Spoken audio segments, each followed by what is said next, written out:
Johnson, and this is focused on Liberia. Hit it! From Cape Mount to Cape Palmer, Mount Nimba to Atlantic Ocean, Obomi Hills to Pocondre, to educate, elevate, and promote.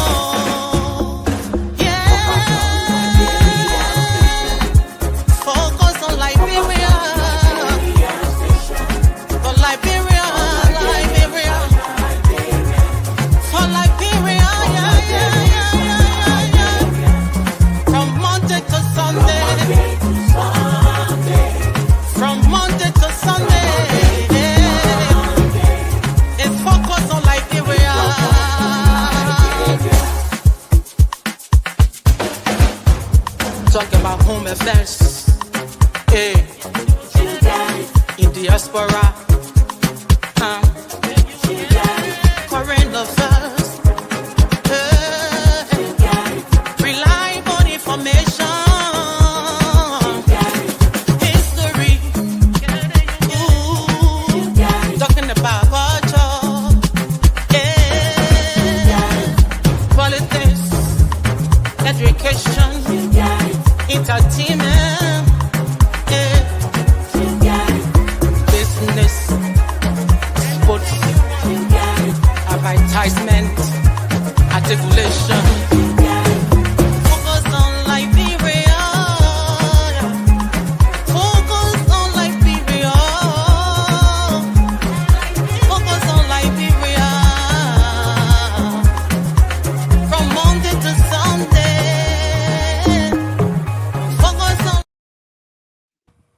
Hello, ladies and gentlemen. Welcome to a special edition of Father's Day.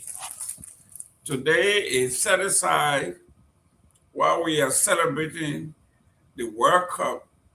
We are watching all of our favorite games. Today is a special day that was set aside by our forefathers to recognize men who took care of their families. Actually, it came by way of tragedy.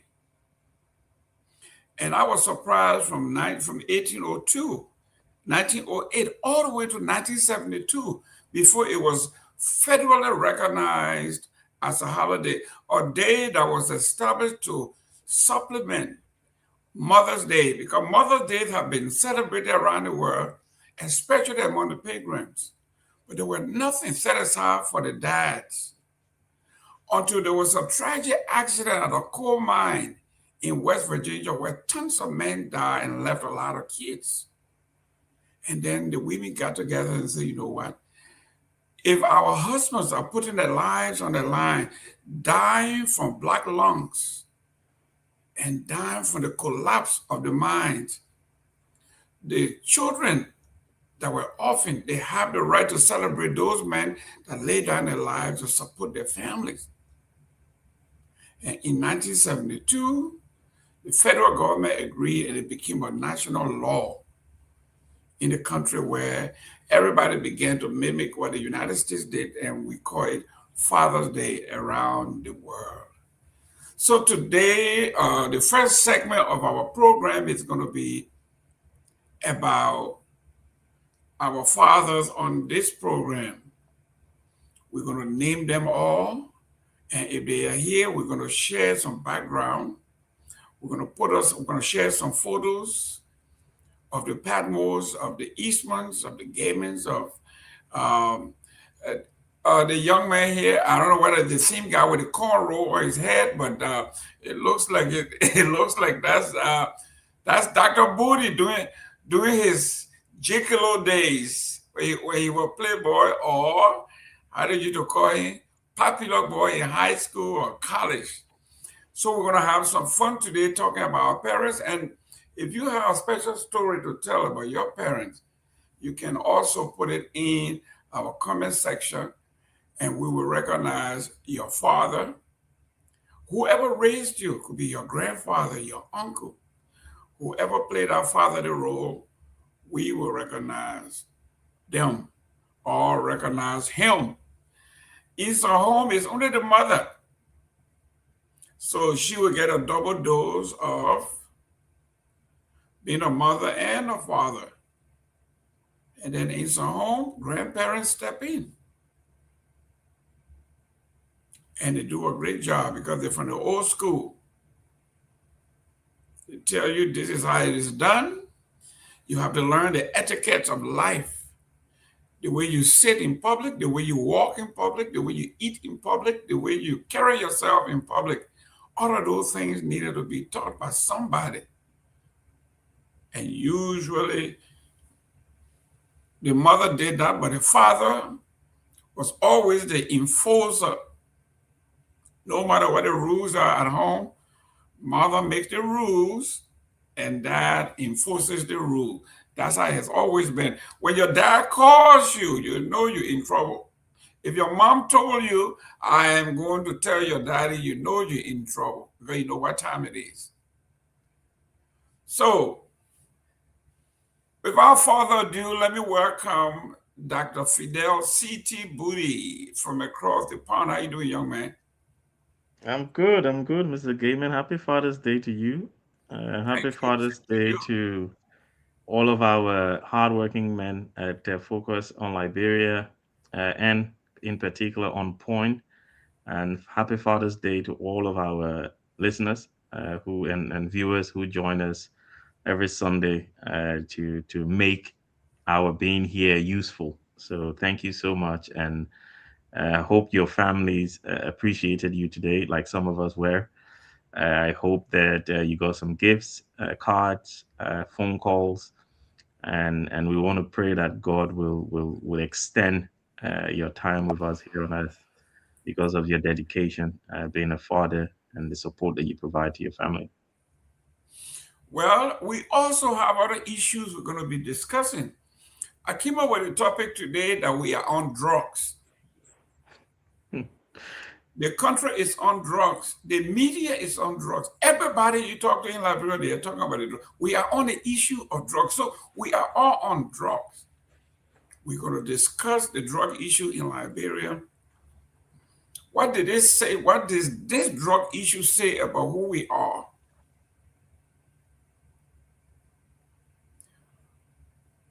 We have a personal and public persona as being almost the perfect African country. All of those vices that bring other countries down, we don't have them. Only now the world is tuning in to find out that Liberia is not what it says it has always been, clean and perfect and innocent in public. And everybody else is batching Ghana and the Ivory Coast and everywhere else where the public vices dwell. And here we are. In one swoop, the denial or refusal of one guy in the cartel turned our country upside down. One gentleman by the name of River says, in a very poor country where if you make $200 a month, you are basically a middle class. A gentleman who barely make $200 a month turned down 20,000 US dollar cash to do the right thing. My friend, that's patriotism. I am sure he has a family. He has to be the father of the century.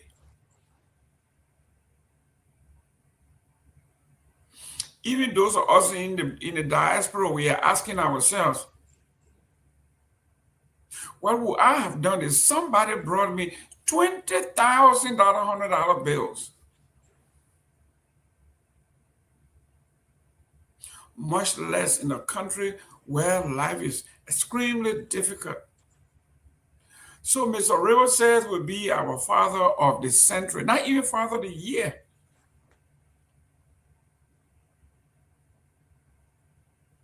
So when we talk about the drugs, Who are those in charge?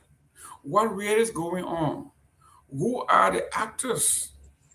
Where are they? We're going to discuss all of those things and we're going to ask you to get involved as well so we can talk drugs. That's what's trending in the Republic of Liberia. Got us on the international platforms around the world. We are on the platform all over the world. Everywhere you turn, it's about these drugs in Liberia. Among ourselves, among our friends. What happened in Liberia the first of the month?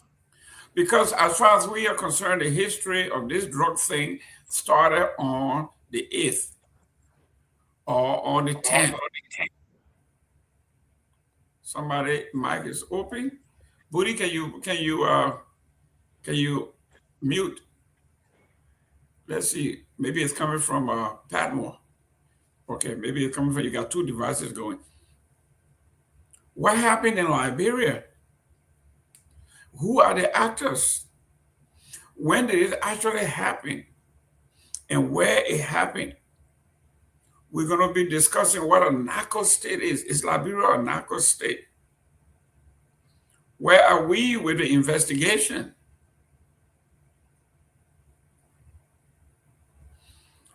Why does it seem that Martin Cully, and Veritas News are doing more than LDEA? How is this possible? Documents that the government consider classified are being leaked to a select person. Is the government trying to form its own alternative platform to discredit the front page Africans of the world, the Liberian investigators of the world, the daily news of the world, daily observers of the world?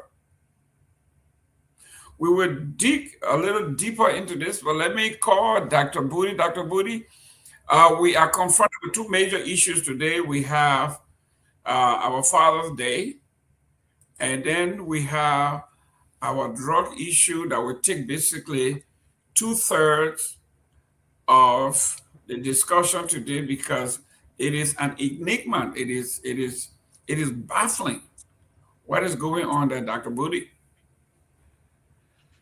Well, we're starting with the Father's Day, right? Yes, we started with the father. I want you to comment on the a brief overview of the drug issue. Then I welcome Mr. Avani Mame. He would do a little brief overview of the Father's Day, and then the drug. Then we go back into our Father's Day. Then we move on. Hmm. No, I think look, like I think the right word was used, which is an enigma, right? Because unfortunately, the information that we have coming out is being contradicted by certain elements, and sometimes you start to ask yourself why.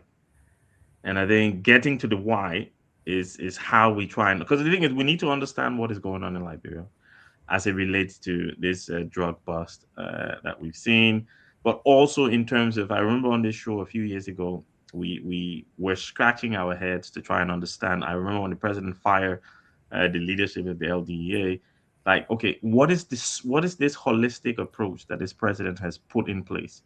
Going to get yourself tested for drug use when we know you're not using drugs, because obviously you're not well enough to use drug, right? Because unless you have a death wish, so you're not fooling anyone by going to get yourself tested. So at the end of the day, what is your plan? You keep saying that you're gonna be the enemy of drugs in Liberia. What is the plan? You need to communicate this plan with the Liberian people so that we understand. And I think the failure on the part of this government to have a holistic plan for anything, so it's not just drug, right? It's anything, is the reason why you and I are having the conversations we're having now, is the reason why that even though something that should be applauded by Liberians, all of us, all right, and the government should be getting some form of credit for cracking down or for identifying or for doing something or taking an opportunity presented to them by River says, we're asking ourselves, well, wait 1 minute, what is really going on here? So we're not sure, right? Because this government's biggest failure is a lack of direction, right? Yes, they're corrupt. Yes, they're doing a lot of horrible things, but there is no clear direction. So it makes it difficult for us to understand what is going on. Should we be happy or should we be more concerned because of the way things are being handled? Because when you can love him or hate him. When Chancellor used to say the other thing that giddy gada thing, it me the way the team play, or we show going some kind of way, and that is the problem we have. So there is no confidence because of the way it's been handled, and it's not just this one thing. I know we should be focusing on drugs, but it's everything. Last week, and not last week, the week before we were on the show, we are talking about solar panels. When like when solar energy should be something that we applaud, we sat there and Mr. Eastman was talking about the fact that something that should cost 20 billion is costing 100 and something. Like, how? A drug bust that is supposed to be good news is now complicated because of the feelings. But anyway, you said overview. I'm going too deep, so I'll leave it there. It's an enigma. I think that's the right word, and you found it and nailed it on the head in terms of how the whole drug issue is being handled in our country. Great. Let me welcome Mr. Mame Bummy. I love that name, Bummy. Yeah. I should put Grandmaster Jerome. Just put Basak Jerome. Pastor Jerome, there you go. Okay. Jerome Bassa Gaming. Yeah, that's right. Okay, yeah. That's right. Jerome, Yeah. start looking at the football game, my brother. I'm not looking at the game. What on the TV? I'm looking at the TV. I'm looking at a good looking young man. Yeah, Mommy, we're talking about the Father's Day. We gave a brief history of Father's Day, how it came about, and the importance of it. We're going to discuss. We're going to give all of our staff enough time to pay tribute to their own father, explain briefly about your relationship with your father. For those who didn't grow up in a home with a father, your mother played dual role, or if your grandparents stepped in, like in the United States, like in the West, usually fathers go to war to be in the military, to be assigned. So some of them would be out of the home for an extended period of time.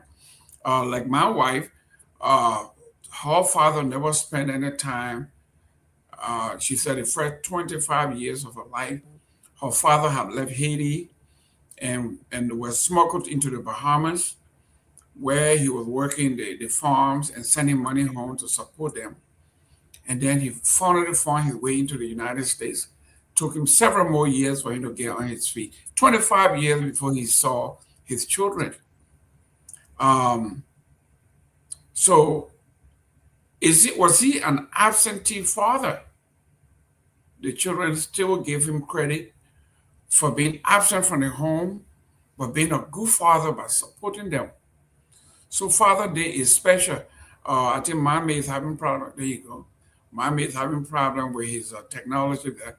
But Dr. Booty, let's make the difference between the fathers. Should all men fathers? Well, I was in church today, and my pastor was preaching on fatherhood, and one of the things that he said is that the word father is defined, I think, biblically as the source, right? That the father is the source of resources, the source of protection, the source of guidance, knowledge, the source of anything that the family needs and both the wife and the children need to survive. So I think in that context, my position will be that if as a father you are the source uh, of everything for your family, then you are a father. I think the fact that you have gone in with a woman and conceived children, but you do not provide, as in being that source of discipline, being the source of direction, being the source of what a good role model should be, being the source of mentorship to your children, being the source of partnership for your wife, being the source of guidance and respect and love for your wife, then no, you're not a father. Because fatherhood, again, as it's biblically defined, is about being a source for your family. So any man who has children and is not being that source of everything that they need, or at least it's not trying, because we have to understand, and some of us we like to be radical. We have to understand that there are many men out there who want to be that source for their children, but are being prevented from being that source. So we have to, think about them as well. It's not, when I say being the source, is where you have the opportunity and you choose not to, then no, you're not a father. But where it's not within your choice and you're doing everything, but the system and maybe the mother to the children is preventing you from doing that, then we can't really hold you at fault for that. But any man who is doing what he can do to be the source for his children, his family, then yes, he's a father. And then there, thank you. That's my dad. That's a picture from his their yearbook. I'm not sure what year it was in Bongmai. So he was a teacher at Bongtown School. Joseph Tikombla Budi. That's the guy that I looked up to when I was growing up. Where is he now? He's dead. He died on the 26th of September 2011 in Liberia. I was actually there at the time. I had seen him the day before. So our family, we're from Sino County, but my father's dad, settled in Ganta, Nimba County in the 60s, I think it was. Had his children there. My dad and I went to Ganta United Methodist School. He went there obviously way before me. Yeah, I went there I was during the just war. wondering. He took you to school? I was there during the war. When the war started, we fled Bong Mines and went to Ganta, which is kind of our adopted home. So I went to Ganta United Methodist Mission School. We were both baptized at different times at Miller McAllister United Methodist Church in Ganta. And yes, and we both have fond memories of the city. And I think we have a lot of things in common. We supported the same football team, Arsenal.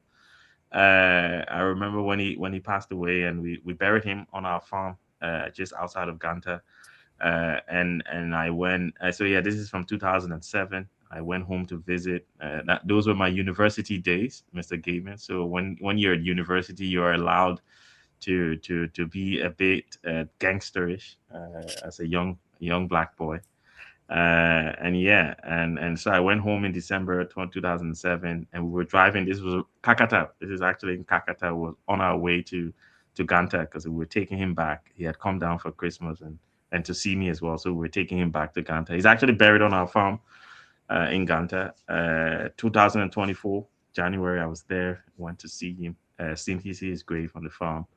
And yeah, he was a really good man to me. Anyway, he had his flaws, like every person on the planet. But for me, I never really called him daddy or papa as some people, because we had a very close relationship. He taught me at a very young age to be a free thinker. And so I called him J Bonados. That's the name I call my dad. J as in Joseph, and Bonados is just a nickname. He liked reading, which is something I've found myself doing a lot of lately. He was a history teacher. He did history and political science at Cottington University. Uh, he taught at what's it called, Tottenham High, for some time before moving to Bong Mines. And yeah, he loved Ganta. He wouldn't leave the place, and he died. He died there, and is buried there as well. Excellent, excellent, excellent. Real quick, when you were growing up, though, what are some of the things? What are some of the fond memories that you had of your dad? What did you do? What were some of the stories? What was some of the conversation that you would keep if you were with him? Because for me, history is important that he tell you where you came from and who how far he has come. I mean, there got to be some kind of story. Oh, yeah. The thing is, we have a lot of similarities. So we were both unfortunately lost in terms of our tradition, right? So the crew people have a name for us. Like maybe Mr. Language can help me. So a crewman who don't know his language, there's a You are, name. yeah, you crew in name only, like Yeah, the. there's a name. There's an actual phrase for it. I should know it because people have referred to me like I said many times. So no, my dad, because my father. So when I was born, because I was born in Bong Mines, because that's where he worked at the time. And the story is that because he had two children, so my older sister and I, he wanted a boy. All right, he really wanted a boy, and he made all kind of obscene promises to my mom that, oh, if you have a boy for me, I'll buy you this and give you that. I don't think he actually lived up to all the promises that he made. But the fortunate or unfortunate thing about that is that I was spoiled by my dad when I was born because he wanted his boy child so much. I got away with too many things that I shouldn't have gotten away with. Um, and yeah, so I could do no wrong in my dad's eyes. The only time that I had any chastisement in terms of harsh words from my father is when I underperformed academically. So anytime I came home with a 70 something, then it became a problem, But once I was hitting my 80s and 90s, then we were good. There was everything I wanted. So obviously, if you know Bong Mines, it was very uh, privileged upbringing that I had. And yeah, we had everything that most people in Liberia didn't have, which I think one of the things that my dad he was a radical. They were the guys at Cottington who were agitating. He was a member of Moja. He was a member of. He was really fond of Dr. Sawyer, and there's a gentleman who he called the professor his professor. He ran for president a few times. He lives in Nigeria. I forgot his name. I'm Oh, picturing his formula, face. Dr. Obama formula? No, no, Not not Famule. Not that. Famule. What a guy named Mason, Dew Mason. Is it Dew Due Mason? You Mason. Yes, missing? Dew Okay. Mason. Dew Mason, yes, yeah, Dew Mason, yeah. That's Due so he Mason, was yeah. quite fond of Dew Mason. They were the radicals, but not the front line. Not the guys like the Backer Matthews and them, but they were in the background. So he was a huge But then supporter lukewarm of the radicals. yeah. Well, I wouldn't say he was very vocal, but I don't think he was there in Monrovia 96 is 79 obviously when the riot happened, but he was very supportive of the Charles Taylor Revolution. A lot of the guys obviously growing up in Nima County, he played in the county meet for Nima County in the 70s and 60s. So most of the freedom fighters or special forces or whatever they called them were guys he went to school with. Hence, like during the war, we were very protected from any negative. Hence, we ran. When the wars, we ran towards Ganta because that was his safe space. And yeah, uh, I wouldn't be. I'll end on this, and obviously, I'm sure there'll be other questions, but I wouldn't be the man that I am today if it wasn't for my father. And I say that because going to Cottington University at the time was for posh people children, right? If your parents have money, they will send you to Cottington. So he went to school, and I know Mr. Padma is in the background, but with all the Congo boys there, so I always had That someone. nobody cares about Padmo. Just go ahead and talk your thing. You can I Padmo can always sit in had the background all you want. Nobody cares about money. I always had someone. He built up a lot of social capital. So I always had someone who would open the door for me, right? So when I needed a passport, someone opened the door for my need to get my first passport free of charge. When I needed to leave Liberia in 2001, someone opened the door by, funding the entire trip. I didn't pay a dime. My family didn't pay a dime for me to leave Liberia in 2001. So that's one thing he did. He was a people guy. He loved his friends. He had a lot of friends, too many. And those friends, many of them, no, some of them returned the favor to his children, and I'm a proud beneficiary of the social capital. Like today, and I'll finish on it. My pastor was preaching about the legacies. As a father, you need to leave a legacy, and the legacy my dad left was creating enough social capital that many doors were open for me to be able to be in the position I'm in today. And I'm really grateful to him for the sacrifices. Thank you, thank you, thank you. Let me welcome Victor Nangwe. Victor, welcome to the platform. Hey, happy Father's Day to you, Mr. Given. Happy Father's Day, Mhm. Dr. Booty. Happy Father's Day, Mr. Mame. And Thank happy you. Father's Day. Yes, happy Father's Day to all of the fathers joining us here. It's good to be with you and Dr. Booty. Your dad really sounds like someone I should have known. I mean, the moment I heard your name, I knew your dad must have come from the progressive type. Back then the liberation was, although some of it was local, but most of it really was continental African liberation. So guys like your fathers would name their children Kwame Nkrumah, Julius Nyerere, Fidel Castro.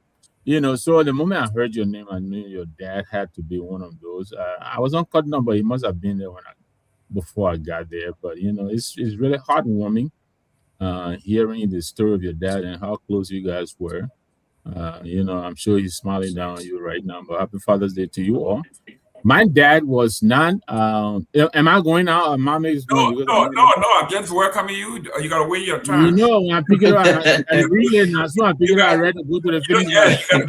You gotta go to the back of the line. The Republicans Yeah. say go to the back of the line. Wait for your turn. Mommy, welcome to the show. And we don't know you've been joining us lately. We don't know who mommy is. And talk a little bit. We got 10 minutes here each about your folks, about your family, your relationship with your dad.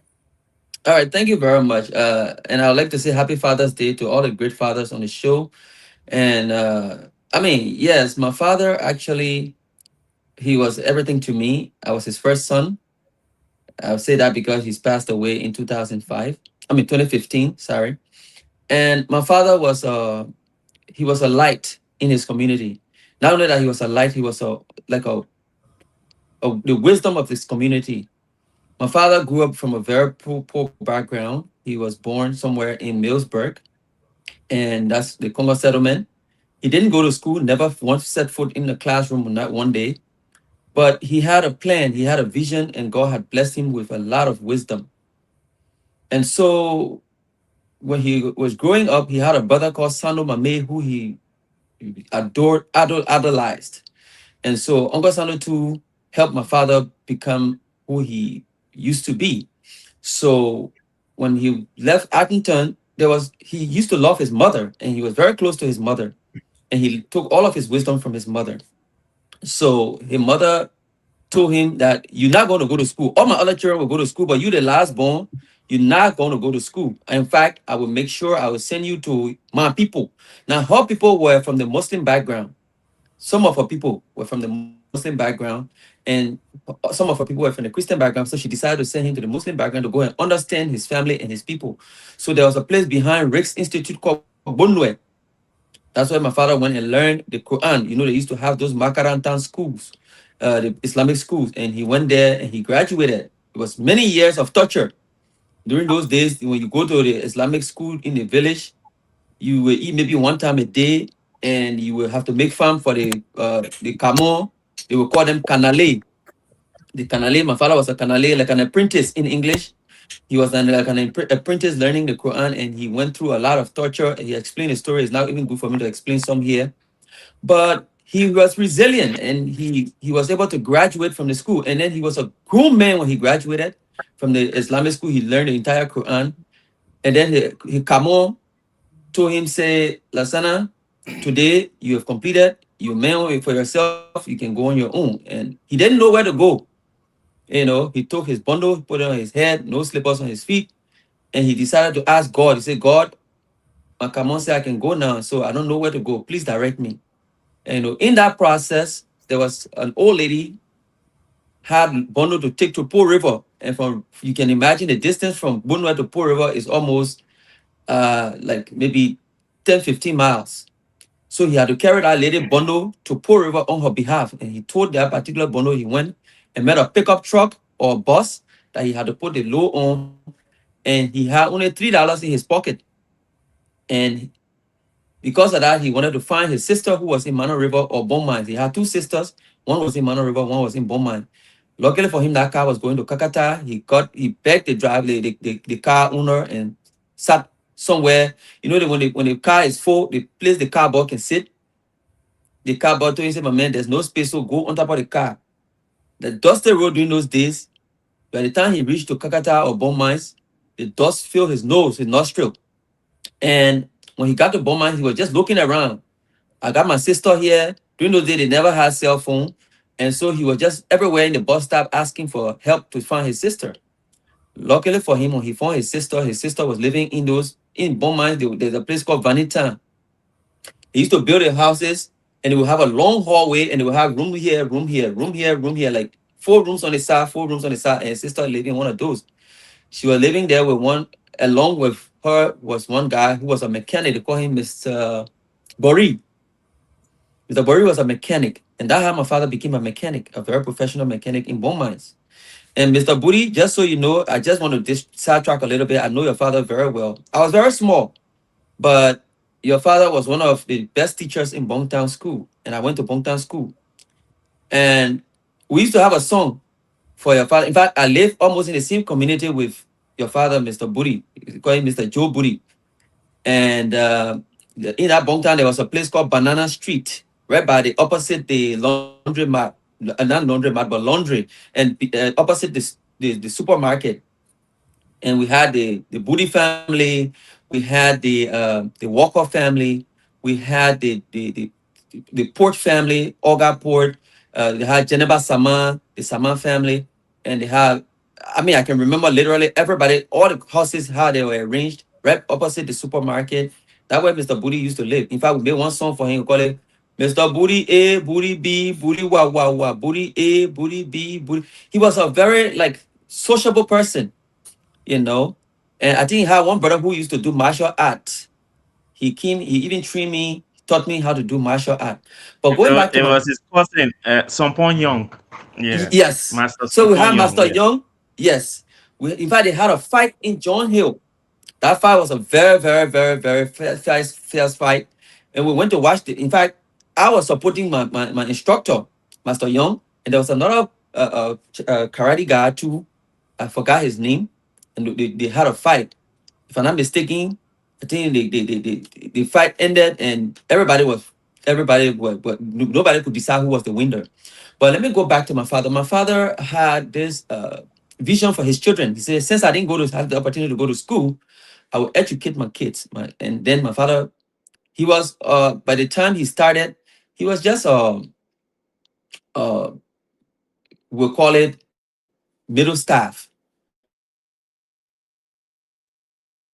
But man, you don't get enough money, so your children got to go to Zawiyata school. There were two schools in Bongtown, in Bongmines. They had Zawiyata school for the middle staff, and then Bongtown school for the senior staff. My father said, as much as I know that I'm a middle staff, I'm going to send my son to Bongtown school. All the money I have in my life, if I will use it to educate my son, I'm going to make sure he goes to Bongtown school. That was where the elites went. You go there, the poor people children. Mr. Budi knows what I'm talking about, if you remember. And so my father instilled in us some discipline, and he gave us quality education, you know. And when the war came, my father had to take us from bunk mines because he became a senior staff later.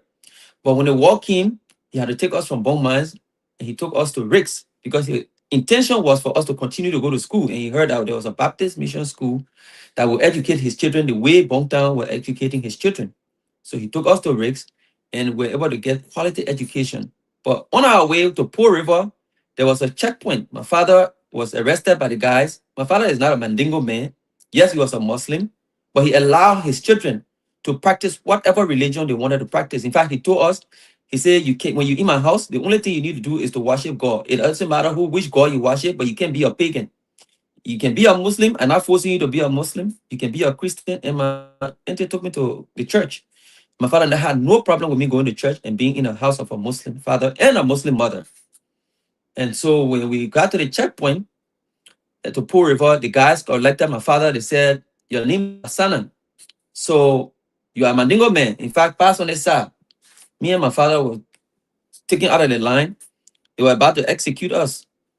So my father said, I'm not a Mandingo man. So, but then why do Mr. Lasana name? He said, well, because people name people. The person who helped my mother when, she had a situation, they name me after him. So, but I'm from Bomi. I'm a Gola man, Gola Pele, you know. And they asked him, can you speak Pele? He said, yeah, I can speak Pele. My father can speak almost all the languages in Liberia, could speak all the languages in Liberia, the local languages in Liberia. So, but before then, he told them, he said, if y'all decide to kill us, please let me die and let my son live. And I could remember myself crying. They took him from him. They took him down the road, the tabe, they used to call it tabe. They tied his hands behind him, beat him. They were about to execute him, and he spoke Pele. And, the other guy was there. He said, but that man speaking Pele, why I want to kill a man? He said, the man got Lasana. And he said, no, but the man speaking, they say he can speak Pele. He said, yeah. He pull in Pele, the man wrong Pele. Pull in Val, the man rengi. Pull in Gola, the man rengi. Then some of the soldiers around who could speak Gola, some of them could speak Pele, some of them could speak Va. They started taking to him. He said, no, we can't let you care our brother. And they started asking, how you managed to learn all these languages? He said, I live among a lot of people. And at the time, I was able to learn all these languages. He said, okay, you're free. At that time, they had already tortured him sufficiently. He almost took his car and gave him his car back. And he was able to take us to Rigs. And he protected his family. He provided for his family. He educated his children. He had, in fact, my father loved me so much. He was saying the people, the German guy, they called Mr. Pleasure in Beaumont, said he wanted to take me. He said, the boy you have, he's too brilliant for you to leave in this country. Let me send him to Germany to go and learn. At the time, I said I wanted to become an astronaut. He said, let me take him so he can become a flight, a pilot. My father said, no, my son not going anywhere. So, and my father said he will stay here and I will educate him, and whatever he becomes, that's it.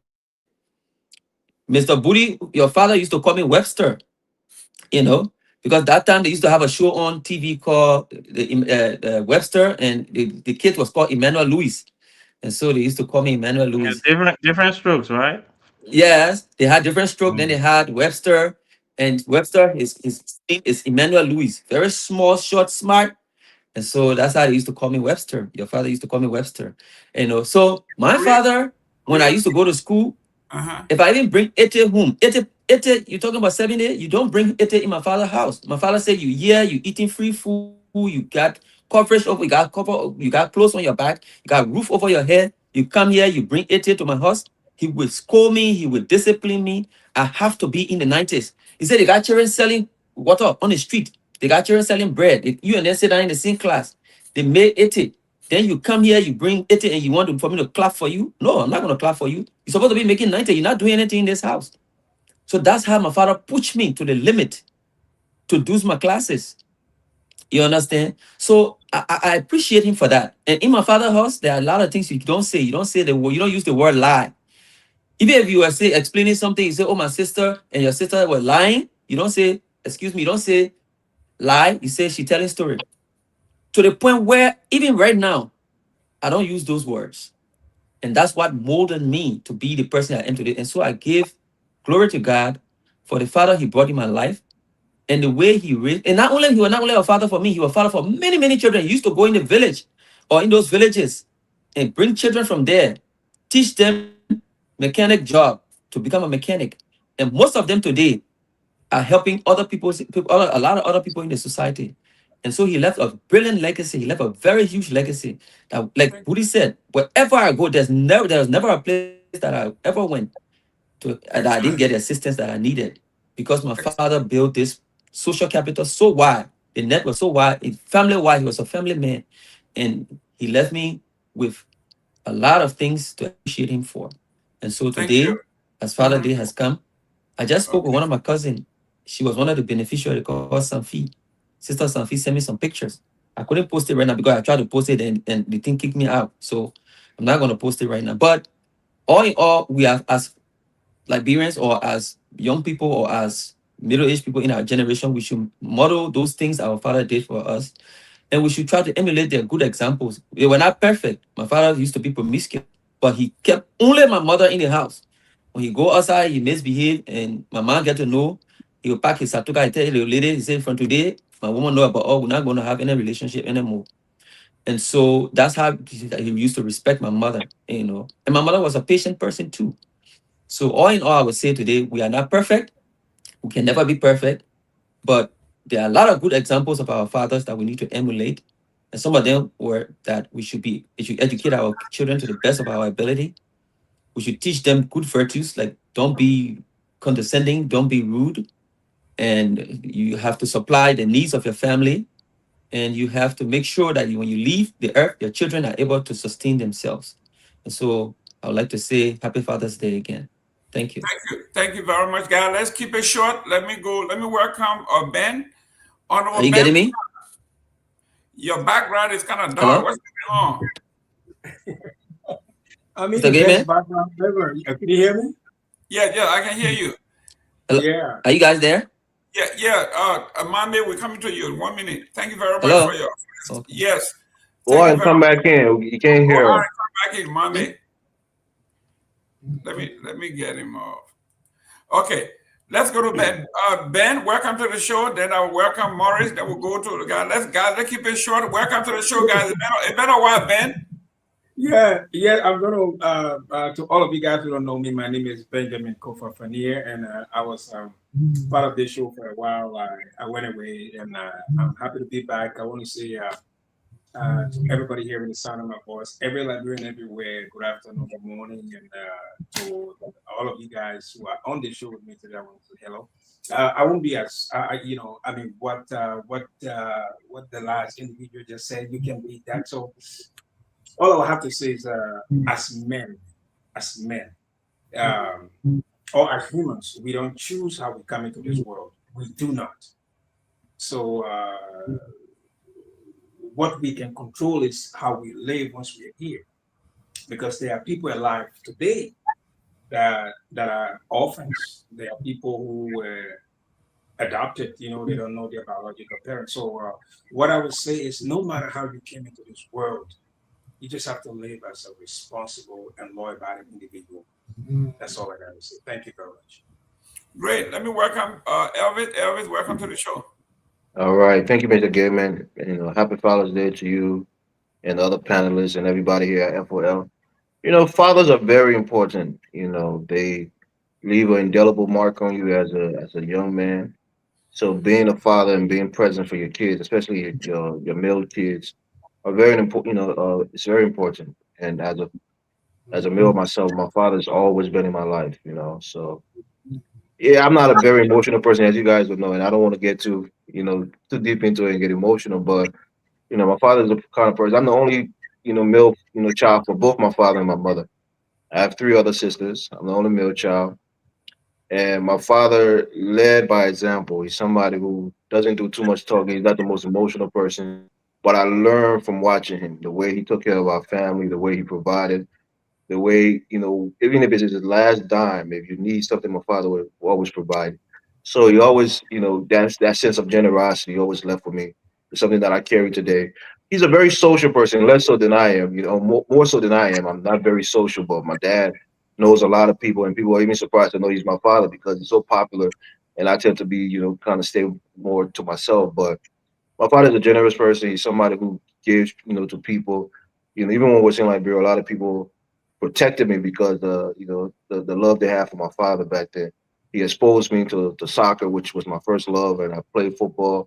As a kid, going all over Conga Town, going from the old rule all the way down to Pennsville, looking for games. So my dad was a professional football player in Liberia when he was younger, and he helped so many people, and they reciprocated that love to me and my sisters when we were in Liberia. So happy Father's Day to my father, and happy Father's Day to all of you guys as well. So I'll pass the mic back to you, Mr. Gill. Thank you. Let me go to Honorable Victor Nangbe. Victor Nangbe, man from Barobo. Yeah. Happy Father's Day again. To those of you who are just joining us, yes, quickly, my dad left very early, so I have uh, fond memories, but not a lot. My dad was not too educated, but they read the Royal Premier. Back then you reach sixth grade, you consider. But my dad was friends with Tubman, especially Shed Tubman. My dad would take me to Hopper, and he and Shed Thurman would hang out. I never understood how that friendship developed. But my dad was an activist, and I think that kind of flowed through my DNA. So I guess I became an activist because of my dad. My mother actually raised the rest of us, my brothers, my sisters, and then my brother-in-law, my sister's husband, my first sister. He really stepped in. He was a father figure in my life. To this day, I still emulate that guy. He's a stand-up guy, Joseph Gia. He lives up in Newark. We just spoke this morning. God bless his soul. He really took on the reservoir. We all lived with him, went to school up to the time I graduated, Cotton. Still living with him, but he really has a lot of influence on me. He has always insisted on doing the right thing. Uh, all the years I spent with that guy, I don't remember the day when he did anything regretful. And I know he's a human, so I know he made mistakes, but not one so glaring that I will remember. But so happy Father's Day to him. Um, it's because of him today that I think I am the person I am. Uh, he's never short on advice. As Elvis said, fathers are towering figures. Uh, they they leave all the imprints on you. But as I pass it on quickly, we this weekend, happy birthday to my best friend Philip. Philip Q. Is the immediate past superintendent of River G. We spoke this morning, but I also thank him and the rest of the guys. Dusty Wolokoli was buried over the weekend. Dusty is a long time LPP guy. He must have hung out with Dr. Booty's dad. But Dusty was also a friend, even though we came from both, different persuasions. But we hung out. He was a very accomplished guy. But Dusty will go to find you wherever you were. He will come to find me whenever I was in Monrovia. And I will go and visit him. He had a little place behind Royal Grand Hotel. That's where his wife has a little strip mall. That's where he spent most of the time. But when I went in January, I wasn't able to see him. My friend Philip was telling me that he had taken ill so badly that the family were trying to kind of protect his dignity, and so they weren't really, allowing visitors. So that's when I knew it was very bad. And so they sent him home. I saw the ceremony yesterday, and I saw some of the old hands. They can still carry a battle cry. I think I saw my friend Richard Panton. I think I saw CB, Kamala we said. I think I saw his wife Medina. Saw a couple of the guys. So I just wanted to send my sympathies to and Jemima Wolokoli, and the rest of the Dusty Wolokoli family. May his soul rest in peace. Um, Back to you, Jerome. Great. Ladies and gentlemen, thank you very much. Today is Father's Day. We set the whole hour aside today to commemorate and pay tribute to our fathers. For those who were father to many children, those who didn't have any. If your parents were in the military and they spent a lot of time away from home, we have to salute them as well. Like my wife, her story touched me. She never grew with her father. They never saw their father for 25 years. The father was in Haiti, and it's a place where everybody wanted to get out in the 70s. He made his way from there to the Bahamas, working in the sugarcane farms. And finally made his way to Florida. But while he was struggling, he was still supporting his family back home, sending them to school, make sure they all were in Catholic school. And after 25 years, he brought all his children to the United States, all of them, and they all went on to be great. That is a father, even though he was absent from the home, but he was not absent in spirit. When they met after 25 years, most of them couldn't recognize who he was. But he was the dad that sent them to school, paid the bill, took care of them. So that is a great father. We have other family members who parents spent 10, 15 years in the military. They were not home, but they were still father supporting the home. So those are all men that needs to be saluted. Whatever role you play, you are the source from which everybody gather the energy. Let me welcome Honorable Isma. Isma, welcome. Hey, gentlemen, I wish all of you a happy Father's Day. I know some of us are fathers or sons. So I'm glad to be able to join this conversation. I'm sorry I'm late. I got people here, but I stole 30 minutes just to join your show. Yeah, we know you were watching the game. Right after the game, you joined, so don't come here with that. Go ahead, diplomat. We know how you do it. Hey. But well, guys, listen. Breaking news in Yes, life. really. I know I've been. Go ahead. We want to take about a minute or two and pay tribute to your dad. Oh, okay. So, yeah, my dad probably shaped my thinking over the years. Um, he made me have a balanced interpretation of everything. You know, he told me that were done in Liberia that were unfair, and how many of them were advocating a change. But you know, during certain times, people were afraid to come out boldly and speak their mind the way they wanted to. Only a few guys, like my cousin Albert, were brave enough to do it. But you know, to have a father in your life is like having a guidance.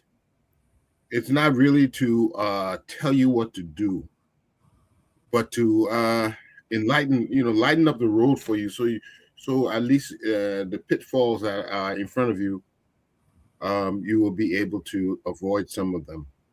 They help form your character, and a lot of scholars believe that they give you your impression of God. A lot of people, but you know, we're not um, faultless. All of us have our faults. So by transferring those ideas you have of your father to God, it's pretty wrong, because God is perfect.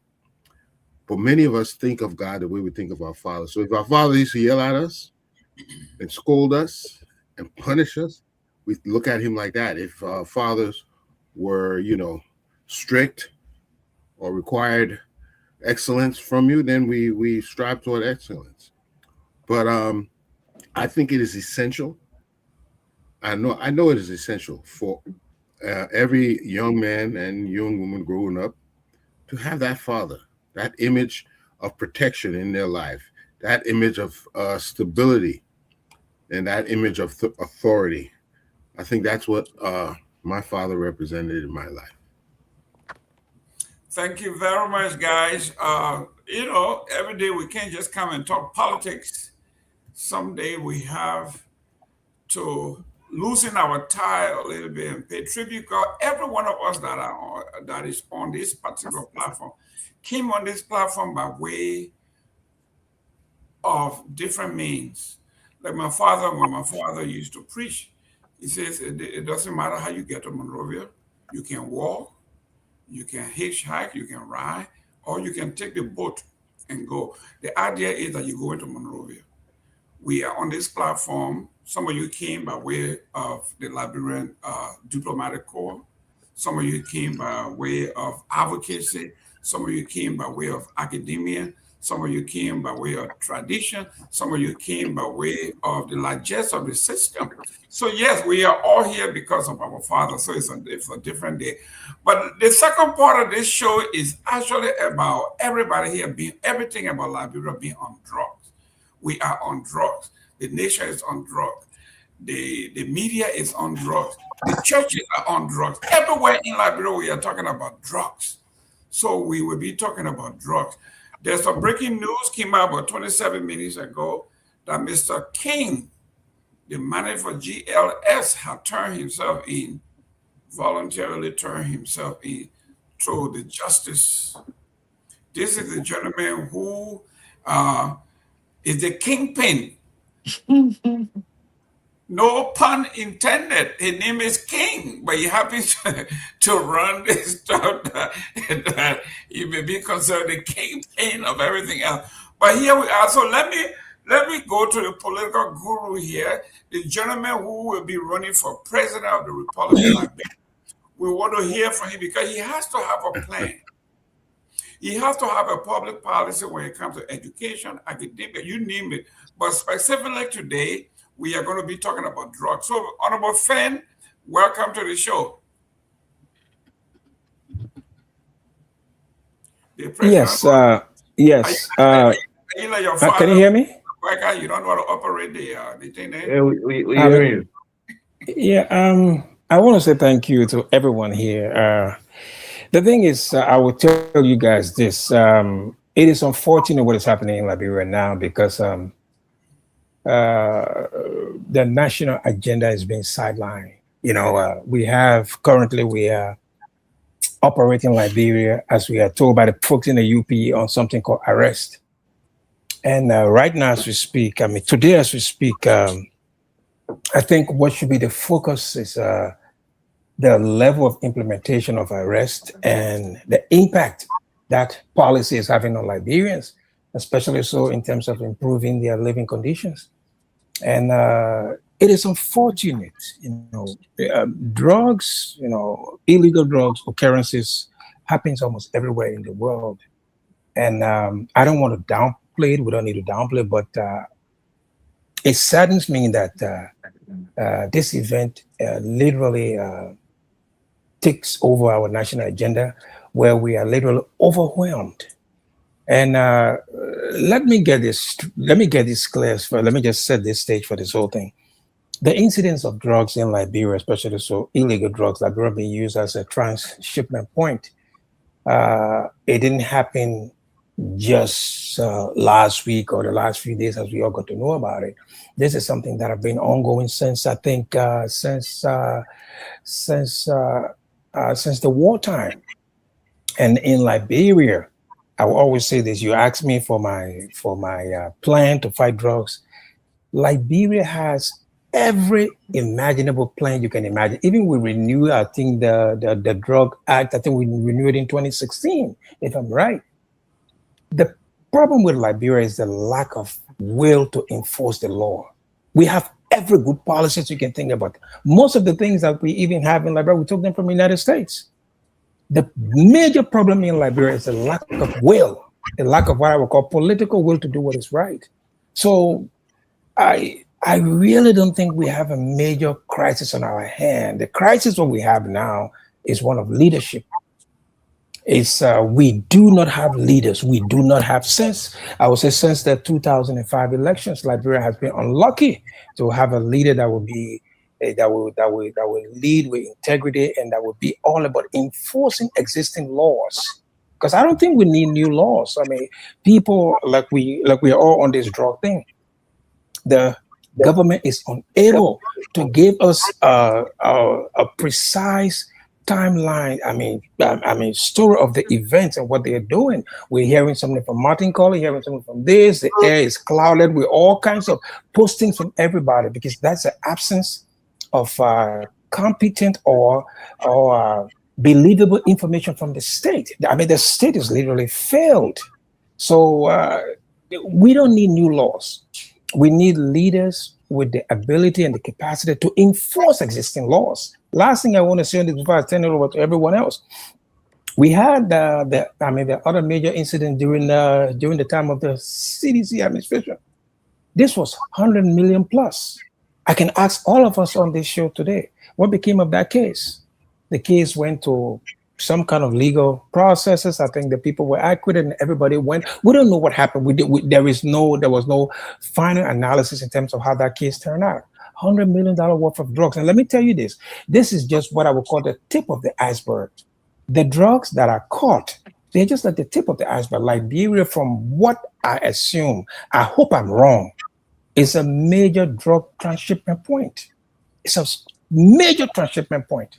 So unless the state authorities, can get its act together, come up with a concrete plan in terms of funding and actually improving the capacity of the LDEA as well as other ally agencies, we will always continue to be where we are. And the last thing I want to say, the money, the amount of money that is involved in these illegal drugs activities, I think to a large extent, I mean, it is so immense that some of our officials, some of them, they get bought and sold because there's too much money involved here.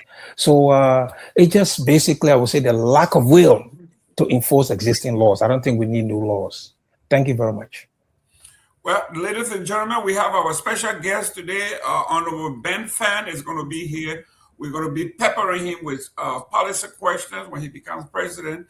What does he have to do? Anything different from what is happening? As he said, Liberia is a drug transshipment spot. And we've been knowing this since the early 2000s, but yet and still, this he thinks is a distraction.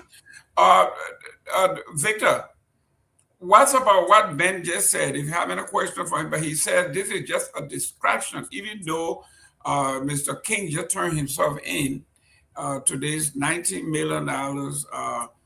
So we're going to go into that. We're also going to be asking some questions, the why, the what, the who, the where, and when. And how is it that Martin Collins just all of a sudden happens to get all the classified information? Is the government trying to form an alternative form of media to sideline credible media? So your take on the issue. Well, look, I think the news, I had to go on the Minister of Justice website to verify this because a couple of days ago there was another letter reporting that the acting LDEA director had resigned, and then that was followed by a barrage, of reporting denials from the UP, apologists. I wish they would be as vigilant in reporting on other matters as they were, as they did on this man's resignation.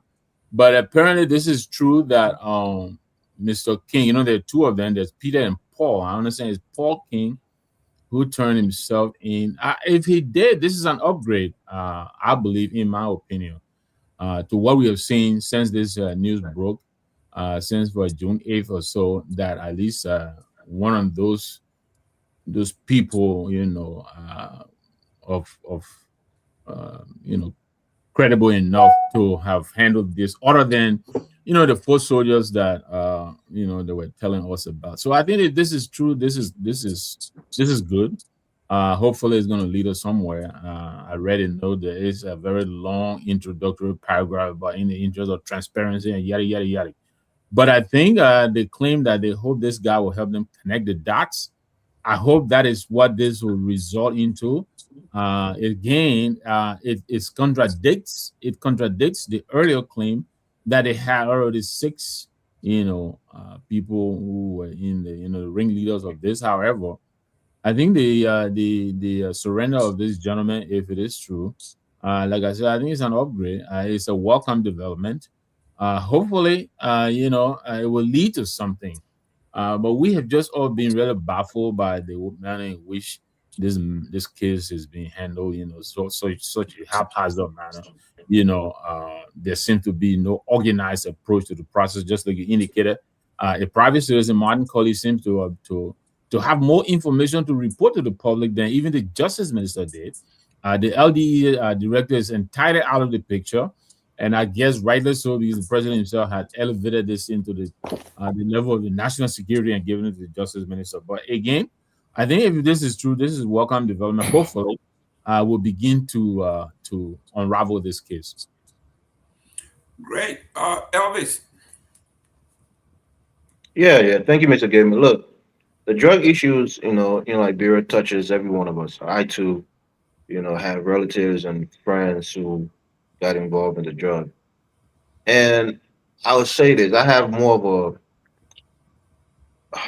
a a pessimistic look when it comes to the fight against drug in Liberia in particular, because drug is one of those places, drug is one of those places where people are quickly, you know, people tend to get quickly compromised based on the money, like somebody mentioned, But I would say this: the people who are in government, even in this country, they can be easily bought. They can be easily, paid off, so that certain shipments are allowed to pass through. And for some of these people, since they don't see it, they don't see the consignment, they themselves are not selling it. All they got to do is just to allow it to pass through the country. They tend to rationalize it and think that, well, at least it's going out of the country. All I got to do is just turn a blind eye, and our entire system becomes compromised. And more so the justice system, because sometimes it's not even the president. Because what we saw last time, everybody said, "Oh, George Will was selling drugs." If a person goes to a judge and bribe that judge 150,000, even $200,000, and the judge rules that there's not sufficient evidence to charge and hold this person and put him in jail for this drug, that was seized, what can you do? Can you blame the president? Can the president go back and punish the judge? So I'm not going to go as far as the United Partisans when that $100 million drug came and start blaming the president that he himself was the one who was selling drug and he's involved in it for political reason, of course. But here, I'm just telling you that fighting drug is almost an impossible task because you have to take resources that you desperately need for your citizens, whether it's in education or in healthcare, and allocate that money to fighting drug. And it's a perpetual war that you have to fight, and you have to continuously allocate more money, pay your agents, sufficiently enough that they're not swayed by large sums of money to, to be, complicit in the trafficking of drug in our country.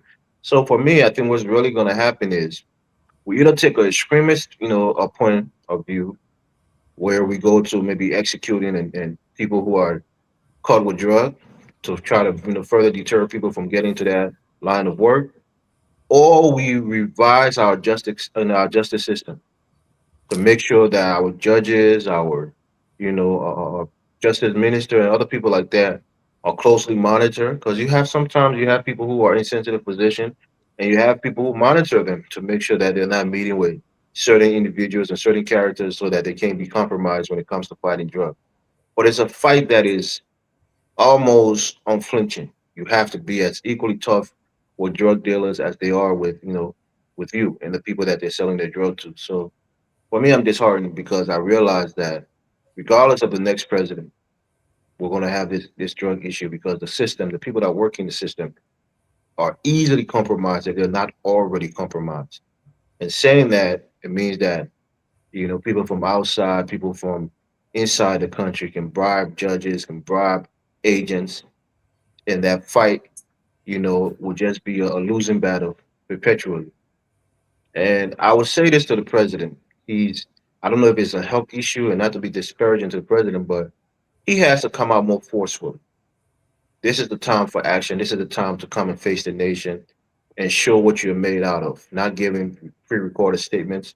You have to go out there in the street. You have to come and face and mount the pulpit, talk to the podium and talk to your people and tell them that this is a real crisis in Liberia and you're going to allocate special funds to fight it. And you're going to investigate, not even investigate, but make sure you vet these people who are in key positions, their associations, and make sure that they're clean. If they're even associated with any drug dealer, you have to relieve them from their positions. You have to take drastic actions to find success in drug fighting. Thank you, Mr. Gilman. I'll pass to you. Thank you, guys. Let's keep it short. I see the breaking news is coming in. Let me go to Mr. Booty. Dr. Booty, here we are. We are talking about from what I'm reading here from the Library of Congress here, we've been having major drug bust since the 2006, in particular 2005, 2006, when after the election it became permanent. What does this say about our leadership? Well, I think Mr. Fan, sorry, please, is it Mr. Fan? Yes. Yeah, Mr. Fan nailed it on the head. No, I want to pronounce the name well because it's in my opinion I think it's disrespectful not to. No, actually, my name is Benjamin Fania, but I just call it your Fania. Yeah. Okay, Mr. Fania made a salient point when it comes to the will to do right, right? Because Liberia has a lot of laws, right, that should allow us to manage uh, an issue like drugs or the trafficking of drugs through Liberia easier than we are doing it. Things are looking so complicated, things are looking so disjointed, things are looking so difficult to understand because the individuals who are charged with the responsibility of implementing the laws are not willing to do it. So I'll turn my attention now to Mr. Morris, and I'm happy that he went before me because I've not disagreed with him for a long time, and I like disagreeing with Mr. Morris. All right, that's one of the reasons I joined On Point. Uh, uh, when he says that, oh, the president should not be held liable here, or he's not the one that should be doing things to arrest the situation, to use no pun intended, their slogan for what is the mess that we're in now, it is exactly his responsibility, right? And I give you an example.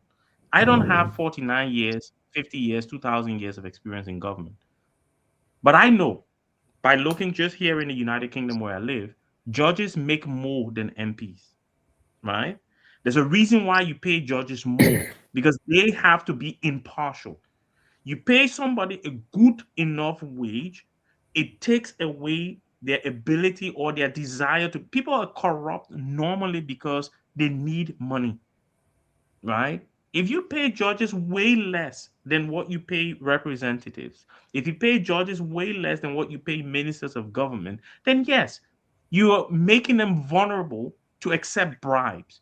But if the president came into this thing and said, you know what, for a system to work, we need justice. We need fairness. For that to happen, people need to trust the courts that they can go before a judge, and 9 times out of 10, the judge will rule in a fair manner. To do that, we're going to revamp our pay structure and target the money to judges, to police officers, to doctors, to nurses. That's what I would have advised any president coming in after George Weah.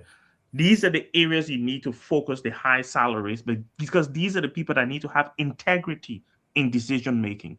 So let's pay them well so that they're able to make decisions void of concern about, can I pay my children's school fee?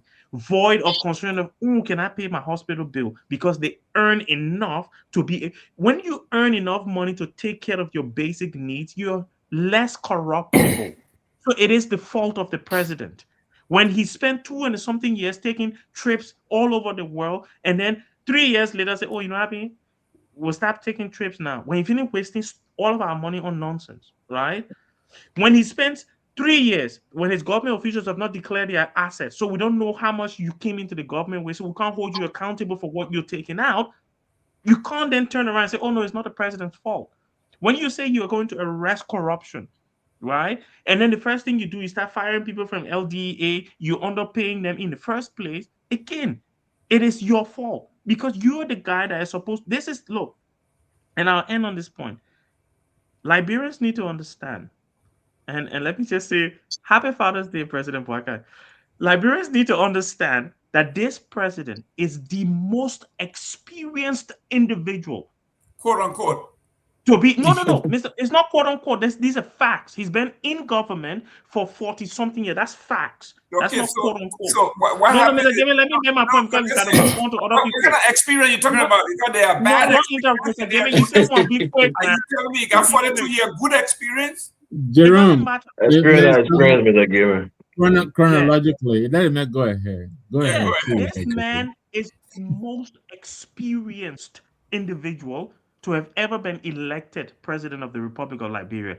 If this is what he's capable of, then I don't know what the next 3 years has in store for us because every other president before him, you can say, okay, well, Ellen was working in the international development sector, so she really understand like context. Oh, Joey, I ain't get experience because I'm footballer. Oh, Chartered that old rebel, so you know what you're doing. Oh, Joe were too young. They won't. We ain't get excuse for him. He spent 40 something years in this particular system that he came to fix. That's my point. Whether he's good experience, he was in this. He didn't work overseas. He didn't work he worked in the system that he came to fix. and these men still don't have the ability to fix the system, then we're on a trajectory to something. Look, drugs is an issue that can be solved. We need the will, we need the right mindset, and we need the direction of the resources to the people that need to be able to demonstrate integrity to implement the law so that our young people are protected from the destruction that they're facing. Great. Let me go to Honorable Eastman. We're going to be doing 5 minutes each. Here we are when we're talking about experience. 42 years during the campaign. People who have been in government, like you and everybody else, said in the 42 years of President Boyka have been part of government, there is no corresponding success story everywhere here. So for most of you and for people like us who know that these men have never done anything right, we knew for us this is not a surprise. Yeah, thank you. I do not equate experience or tenure with proficiency. Not at all. I've seen people do the same thing decades after decades after decades without improving the process. There's supposed to be constant process improvement going on in all our systems, re-evaluating it, examining where it could be made better, where we need to bolster it, where we need to change, instead of using archaic methods that were used in the 60s. So the fact that somebody's been around 40 years doesn't impress me. If you don't know how to do things differently, if you don't know how to improve the system, if you're not up to date with modern technologies and techniques that we use in today's world, you're just going to be a stumbling block. You're going to be a block because you do not understand the new techniques. So are we going to continue applying what we did in World War II tactics to 2026? No, not at all. So where you see experience or maturity, if you want to call it that, is maybe at a level where you can provide some guidance, ethical guidance, and issues on integrity, issues on fairness, examples of past practices. That's when all those experiences come in and help us. But we don't have it. I mean, if somebody has learned a bad way of doing things, for instance, in our society, they will have a big thing say, "You know who I am," and they got away with things. If that is what you learned, do you think I want that kind of experience? No, I don't. I want an experience like everybody be treated fairly, that everybody will be given a fair chance. What happened to John is enough to happen to Peter. That's what I'm looking for. But we are partial. It is intrinsic in our society. We are partial. We like our own thieves, as long as they part of our group, part of our tribe. I mean, we've seen 2 different people. Both are murderers, but one people said this man is a hero. The other one said this man is a rebel. So until we re-examine ourselves and be as fair as possible, as objective as possible, we will keep on compromising our rules. We were talking about why we don't implement the law. I think somebody was talking about implementation because we are compromised. When it comes to somebody, we know we're compromised.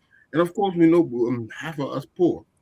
So it's easy to make it even worse. So the experience doesn't impress me. I'm sorry. I need efficiency. That's what I'm looking for. Okay, Ben, your hand up. Ben. Yeah, I just want to say something. If anyone has worked for the government of Liberia, I would say since 1985. Sorry, I have to be honest here. I would totally discount your experience. I would discount it. Let me tell you why. The government of Liberia has never worked since 1985 in the interest of Liberians. You see, we are talking about experience. How do we grade Joseph Boaga experience? When you work anywhere, your performance, your terms of reference, or your goals, it has to be reviewed. You have to face performance evaluation. Boaga, I will tell you this, there's no single person that can tell me that Boaga has a record where he sat in an office and his performance at any of his assignment was reviewed in terms of if he achieved, what was asked, to be achieved. So the experience in Liberia, sorry, I'll discount it. Let me just give you one incident why I take that stance. Right now we are seeing this, Martin Colley has CCTV. I look at that as a major breach. Whenever there is something of a major crime, CCTV access to that can only be gained by a court subpoena by law enforcement. Whenever Martin Colley published anything, some of the people in that videos, he's putting them at risk.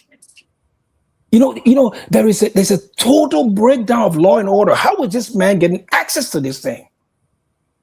That is a major breach. It shows what I would call failure of governance. We have to have law and order in terms of how the state is managed. There must be rules. Someone on here say we have to increase pay. I would say we have to pay people living wages. Let me tell you why. Liberia is so upside down. Government job is not a source of wealth. When you go to government, you go to serve. It's like you're joining the army. Nobody joins the army and says, I'm going to get rich just by being a soldier. When you are a judge, you are almost serving your state. You're serving your community. You are giving back to your people. It's only in Africa and in Liberia, people go to this job. Maybe I'm a lawmaker, I'm a minister. You go there with the anticipation that you're going to amass wealth. So there's a total breakdown of law. Or if anybody, which I want to do, if anybody will gain, will win the next election, all they have to say is no. We're going to enforce the rules. We're going to make sure that everything that happens here, we have some sense of order. We don't have, there's total chaos. Now this drugs thing, one of the things that I keep asking myself, how do they get to Liberia? How did they get there? Because what we have now, this case was where the drugs were actually being exported. And I don't know if you guys know, there's a first batch that went out of Liberia. So how did they get to Liberia? So there are lapses everywhere. The seaport entry. The interior entry. And how did this drug get here? So what we have on our hand is a total breakdown of law and order. It can only be fixed if you have leaders who have integrity, who say, no, it is time for the system to work. We will give people jobs, we will set expectation, and we will hold them accountable in terms of executing those jobs. The last thing I want to say, someone said, what we have in Liberia now with the drug is impossible. I will tell you this, to enforce laws, all we have to do, the first thing we have to do is set deterrent. We are social animals, all of us. When we see that people break the laws and they are being held accountable, most people won't be enthused, to engage in that. But when people see that they can break the law without being held accountable, they will continue to break the law. Last thing I want to say, in Liberia right now, all of us on this show, 250,000 Liberians died. 250,000. Not a single individual, not one person went to court. Not one person for the destruction of lives and properties in Liberia. So if we have this kind of major event where folks can break the law, some of them were even rewarded with state authorities. We have no law and order. We have no system that can hold people accountable in terms of their actions. So until we have leaders that say, no, this has to stop and we're going to enforce the rules, nothing will change. Bwaka, 80 years of experience, sorry, I discounted it, means nothing, because Bwaka experience is rooted in failure. There is nothing we can point to and say, well, these are his footprints. There's nothing we can point to. So, that experience means nothing. When you work in Liberia, if your entire work life has been in and around Liberia, sorry, but I discount your experience because there's nothing you can show me. Thank you, guys. Thank you. Victor, to Finier's point, if you were fighting war in 1980, they'll be nice and recognize me, man. Okay, ignore me like that. You came late. I'll recognize you late. And If he's you interrupting already. that's why I won't recognize it. Listen, if you were used to a military, where infantry battalion, all of that stuff, in the last 9 months or so, warfare has been changed by drones, simple drones. So if you were to go interview for a job as a military and you say, I know how to do battalion formation, infantry and tanks and all that, somebody would tell you, you are too late to the game. What do you know about drone warfare? Go ahead. It looks like experience in the Liberian sense. So thank you, Jerome, and welcome, Mr. Kamara. First of all, I disagree with Elvis, and I'm with Dr. Booty. I respect his analysis at times, but sometimes, I don't know what Elvis can be coming from. The president of the Republic of Liberia is President Joseph Boakai. Everything that happens under this government falls on his laps. He's the president. Yep. So to excuse him and say, yeah, I disagree. I totally disagree. Now, to Ben's point, I wish he would point to me anytime in the Liberian government prior to 1985 when the government ever worked for the Liberian people. I disagree with his cutoff that since 1985, government in Liberia has not worked. No, pre-1985, the government of Liberia has never worked for the people. And I'm on record for saying that. I know my Congo friends will inbox me. I don't care. It is the truth. Joseph Boakai, as a matter of fact, started working for government since 1973. That's not 85. Yes. No, I know that. 66. He first cadet job in 1966. Thank you. So here's what I'll say. Without due respect to President Boakai, I think, there's a difference between a manager and management. Yep. I think President Boakai has been working as a manager. A manager will execute the task, the instructions given to them by the boss. A manager is just that. Management has agency. They innovate. They improve. They think outside the box. I don't think President Boakai has ever had that kind of experience. That's why it is 40 years or so. He is, yes, chronologically, he is probably the most experienced president we've had, but I'd say as a manager. I don't think the president is management. He will come here and bug the system. That's what I expected President Boakai to do. He comes into office. We're still running a payroll of over $300 million. And he's still appointing boards and appointing people and setting up new agencies. We have over 70,000 people working for government. President Boakai is still adding to that number. To me, that is non-management. He's not doing anything to radically change the system. And that is a problem. He's just administrating. That's what we call administration, not management. Thank you. He just came in to shuffle along, do the same old thing that was done since 1966, as Jerome said when he came into government. And that is disappointing.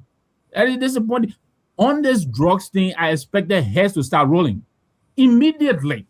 If you don't want to fire, suspend people right away. Somebody talked about deterrent. I believe it was Ben. That'll be deterrent for me. But the thing is going on, you go sit in Ghana, you go attend, repatriate. Yeah, I understand it's important, but you have an existential crisis occurring at home. You go sit in Ghana?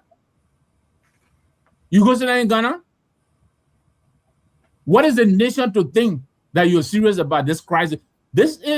Make no mistake, this is an existential crisis. And I agree. This thing has been, I listened to Fanta today before coming on. She was on another, hour of our network here. She went as far back 2001. Honor Ellen, when this very president was vice president, tons and tons and tons of drugs. We've been coming into this country. This president is aware of this. Yep. He knows about it. He came into office fully briefed on this matter, and yet he's unprepared to deal with it. So much for experiential, whatever it is. I feel bad for our country that we have another 3 years to go and suffer under this government. But this government, I think they've run out of ideas on what to do. They're just shuffling along, waiting for their time. And this is why most of them are so corrupt, because they know they will not be in the government beyond 2029. They know that. So they don't care. And what is sad about it is that real lives are at stake. People are really dying from their mistake, from their inefficiency, inability to perform. This is what we're confronted with here. So again, like I said, Peter King or Paul King, thank him for turning himself in. We're waiting for Mr. Oscar Brown. I think he's in China also. Hopefully he will turn himself in as well. But there was the Sahara report that named names, and don't take it from me. Mandela Cooper is named. Richard Kuma is named in that report. Gregory Coma is named in that report. When are we going to hear any clarification from the government on these names, even if they're not true? We've heard not a thing. But back to you, Mr. Moderator. Great.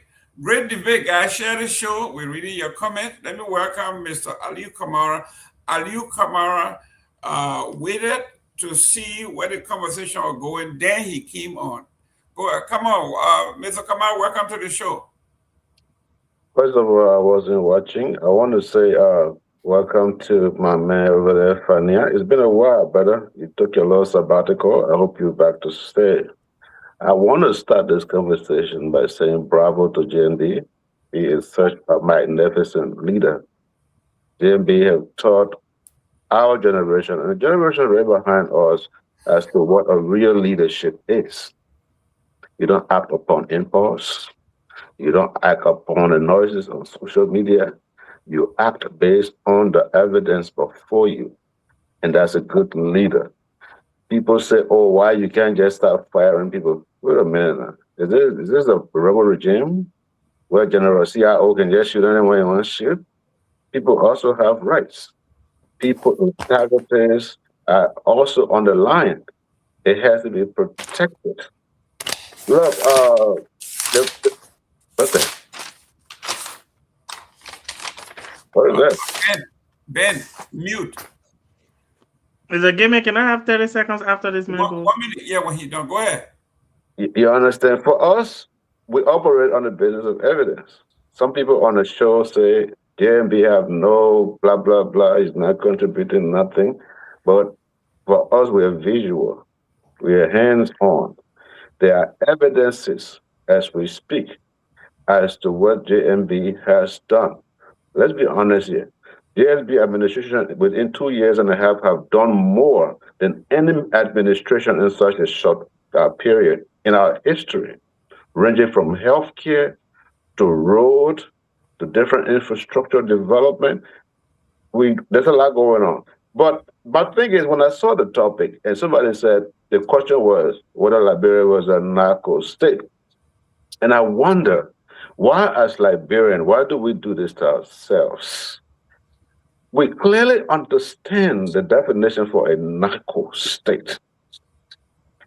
Just because a $19 million drug was caught, automatically we become a narco state. Oppositions and other people who want to see the government fail so that they can capitalize on, they just get up and use these big phrases, narco state.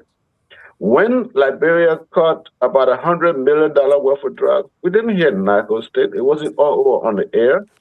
But now, most of the guys who want to see GMB failure will say narco state. So what the old man does, he calms himself down and develop a sober mind so that he can address this thing on the basis of his knowledge and not what everybody else is thinking here. However, let me say though, it is important that you continue to put your government feet to the fire. If something is going south, try to bring them back. No. And it's a good idea. So I'll wait for another time to speak, Mr. Gilman. Okay. Mr. Gilman, let me just say something quickly, right? Yeah, go ahead. So Mr. Kamara just lied to the Liberian people by claiming that Joseph Boakai doesn't act on impulse. Now, we've all been on this show. When the fire at the Capitol building happened, next day, in fact, the same day, the president was there and said, this is arson, right? I joked on this show. I said, whoa, I didn't know Joseph Boakai had experience in fire service investigation because nobody expert had conducted any investigation. The president went there and said, hey, arson. I didn't hear Mr. Kamara say, oh, where's the evidence? When he went to LTA and suspended governors, right? Because he tried to take them out of their positions and the Supreme Court said no. And the president said, oh, these people committed corruption. They suspended all of them. It's almost 3 years. We're still waiting for the investigation to conclude. Where's the evidence? Emma Glasgow at Fisheries, right, was suspended. Her integrity, her reputation tarnished. Even a government-owned entity that conducts investigation into these things came out and said there is no evidence that she did any wrongdoing. But the president didn't wait to see the evidence when he suspended her, right? And I can go on and go on and go on with the evidence that we have of this president being impulsive when it comes to people that he wants to get rid of, the guy at the central bank, right, was kicked out, had to be paid to leave. Why? Because the president wanted to get rid of him. Where was the evidence then, Mr. Kamara? Now you're sitting here lying to the Liberian people that Joseph Boakai waits for evidence. What evidence does he wait for? Mr. Kevin, no, it wouldn't be fair for you to jump on me. I'm sharing my screen here so that Mr. Kamara can see. This is 2023. Yes, I'm coming here, guys. I want you to look at the screen here. It says Liberia. Joseph Boakai himself described Liberia as a narco state under President George Weah. So here we are, guys.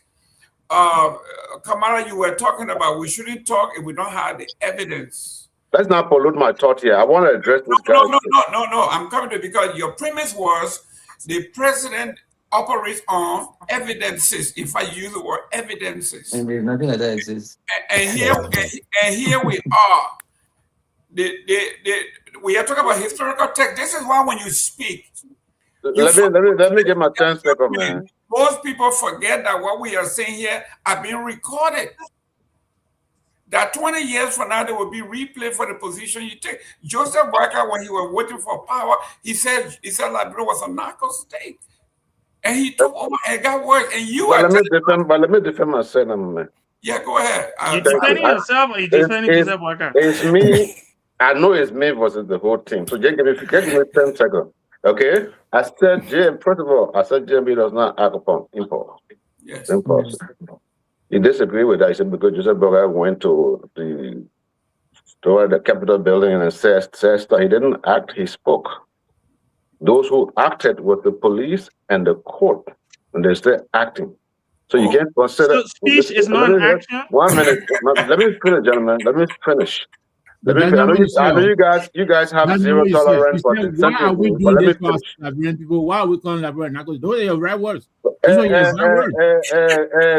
me address that. Joseph Boakai said something. I said again. Let's go back there. Tell me how many news media, how many internet podcast hosts were calling George Weah's government a narco state? How many?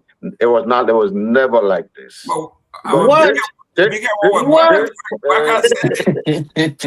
Oh, that's very platform to say Joe Weah was a drug dealer. They were calling him a drug dealer. What are you talking about, Mr. Kamara? Let me go to Ben. Ben, go ahead real quick. No. I'll be short. I'll be short. Intentionally disrupt me so that my I'll be short, sir. Cannot go across. Sir, But Mr. Gayman, I want to come back in here. I mean, I want to say that so far. Let him land. Go ahead, Mr. Kamara. No, it's understandable that most of you on here you got zero tolerance for dissenting opinions. It has to be with what you call it, as the president is a liar, the president can't read, you do all of that. And we're all guilty of that because we did some of those things to the city center as well. Father's Day, Mr. Kamara. So anyways, as like I said before, Joseph Boakai do not act on any impulse. And you didn't show me anything. You talked about all kinds of stuff that Joseph Boakai did.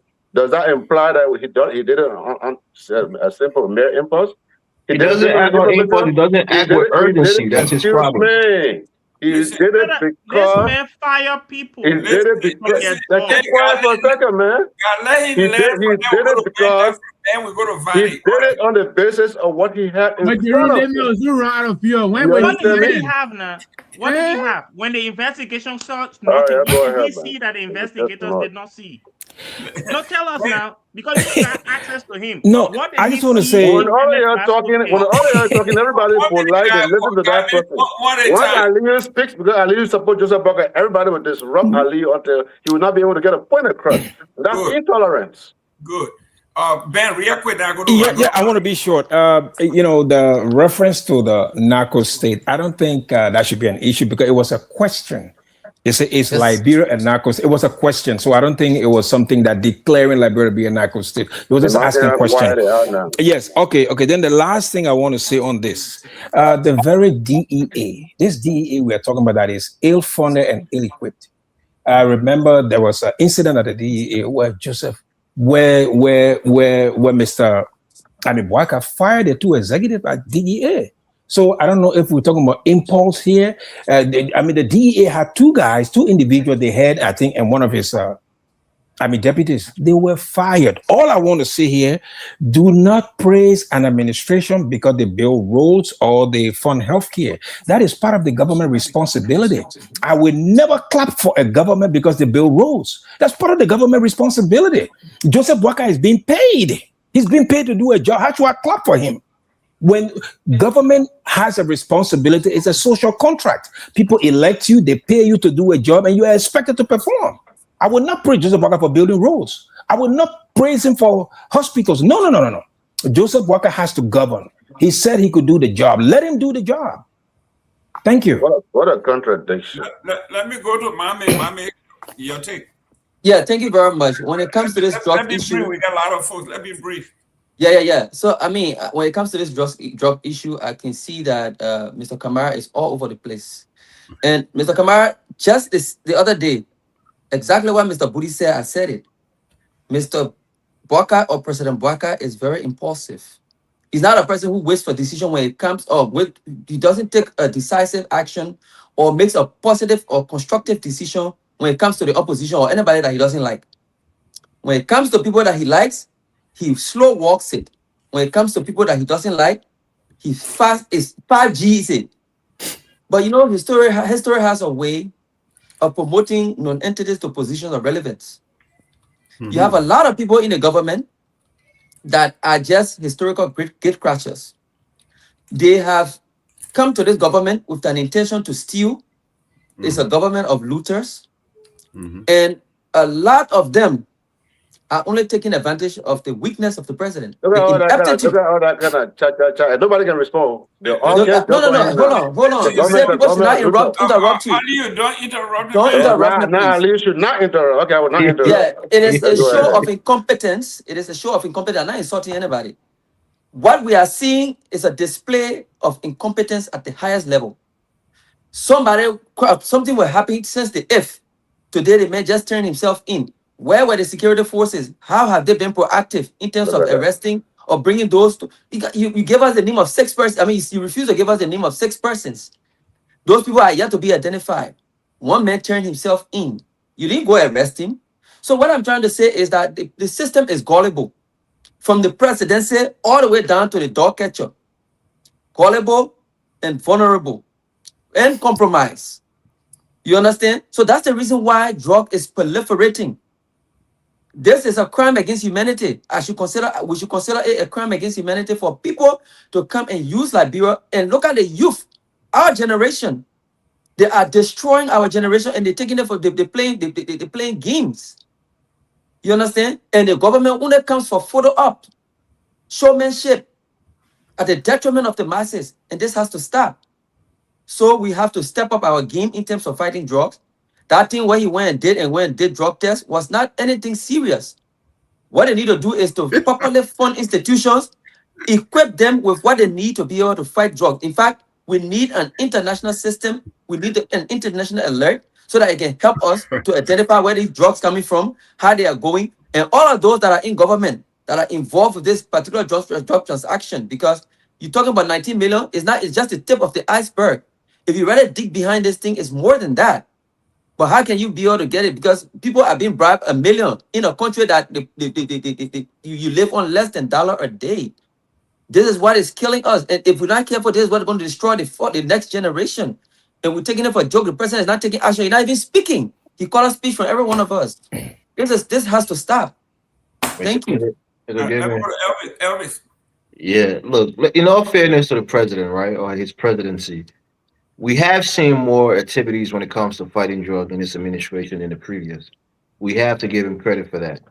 They have had a lot more Elvis? drug busts. Are you hearing me? Yes, go ahead. Are you not hearing me, my man? No, Yeah, somebody want to jump on you. You want to punch you in the mud right? we have had more, drug busts when it comes to this administration. We've seen a lot more action from this, presidency when it comes to fighting drugs. My point here is that I made the point earlier that it's almost impossible to fight this effectively. And I say that because the lack of resources. Look, even in the great America, they allocate so much money, billions of dollars to fighting drug in this country, and we still have a proliferation of drug, coming into the United States. So my point here is, Liberia either have to take an extreme, measure to maybe put a death penalty on the table for drug dealers. So, like somebody said, that the booty said, raising the salaries of judges and LDA agents to try to dissuade them from being easily, corrupted by drug dealers. All of those things are a factor, but do we have the resources to implement those things? Because it takes money. That's the point that I was making, that we already have a small budget. The money that is allocated for investment in Liberia and in security, maybe we can take some of that money that go to NSA and bring it down to the LDA and maybe improve the judges, salary, and maybe even make a special drug court. Now, all cases will be, trafficked through that court, and those people are There you highly go. paid and highly monitored. Right. Finding a solution that will really tackle this issue and maybe magnify and Exactly. signify that it's a very important, issue for our country, and we're going to put special attention to it. So let's not beat on the president just for criticizing him. Let's look for maybe broader and more concise solution to the problem. Thank you, Thank Mr. Well, you. Gilman. Thank you, real my quick, brother. Mr. Morris, I want to disagree with you. I know. Of course. Let me tell you. Let me tell you what the government is trying to take credit for this drug bust. And this drug, if it wasn't for one gentleman, one little guy by the name of River says, this drug would have gone through because everybody in government has signed off on it. Look at that.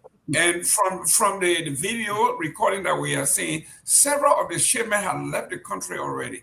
So this government cannot take credit for anything. If that young man have not refused the 20K, this thing today won't be But they've talking been about. making drug busts all around the country, Mr. Gilman. No, That's no, something. Give no, them no, credit for no, that. no, no. This was You a can this was Mr. Morris, a that thing they slippage came out the of other day, I, there's guys no that one they've been getting making him other arrested listen, and achievements. not too. listen. I just name you one where they try to take credit, and that's the fact. This thing was supposed to leave. One person stopped it.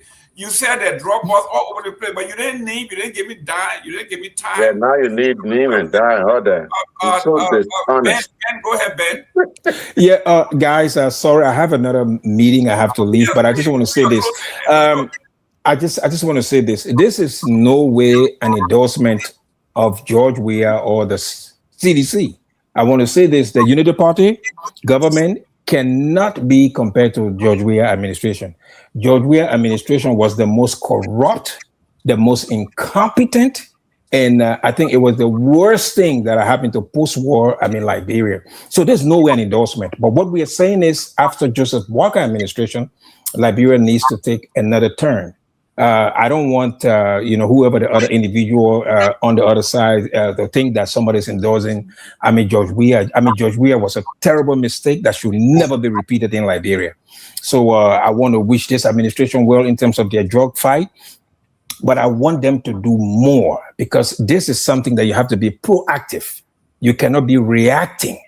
I will say this: I am convinced, I hope I'm wrong, that Liberia has become a drug transshipment point. This didn't happen overnight under this administration. This is something that has been ongoing. I just want the administration to put more resources, more manpower, more whatever they can in this fight, so that we can stem the tide. I want to say thank you to you guys. I'm sorry. I wish I could spend more time, but I have to attend another meeting. But I will be back next week where I will have all of the time. Thank you guys for having me, and I wish you guys all the best of luck. Thank you, Honorable.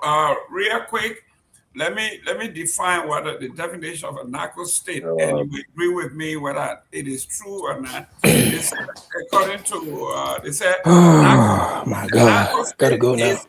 is a political and economic term describing a country where illicit drug trafficking operations have deeply infiltrated the legitimate state institutions, such as the government. Yeah. Have the All drug. that thing just means that the government protecting drug dealer. We already know. Listen, okay, so you accept that. No, I'm not accepting. But how can you know and not accept? You just said I'm just telling you, we know the definition. All that launching, I waste of time. Okay. No, it's not the case. Listen, infiltrated the institutions. We're hearing that the police, the NSA, the police, the Port Authority, the airline, the everything. And the political advisor to the president. Yeah, there you go, right? All of them part of it. Okay. Listen, what's about the judiciary? Yeah. We saw $100 billion drug was busted in Weah time, and it went to court, and in no time, They said they were found not guilty, and the drug dealer were waving to us while they were leaving town. Okay. Yeah, bye. Did he really do that? I didn't see it. I didn't know. Did he really actually wave at it? Don't mind, I know. You didn't see when they released those Nobody guys? saw those men and leave the country. You didn't see when they were found not guilty in Liberia? Well, I knew they were found not guilty. It was insufficient evidence, but did they wave like they were taunting us? Yeah, when they were leaving, but you don't know all seven of them, when they left the courthouse, they were waving, and they left.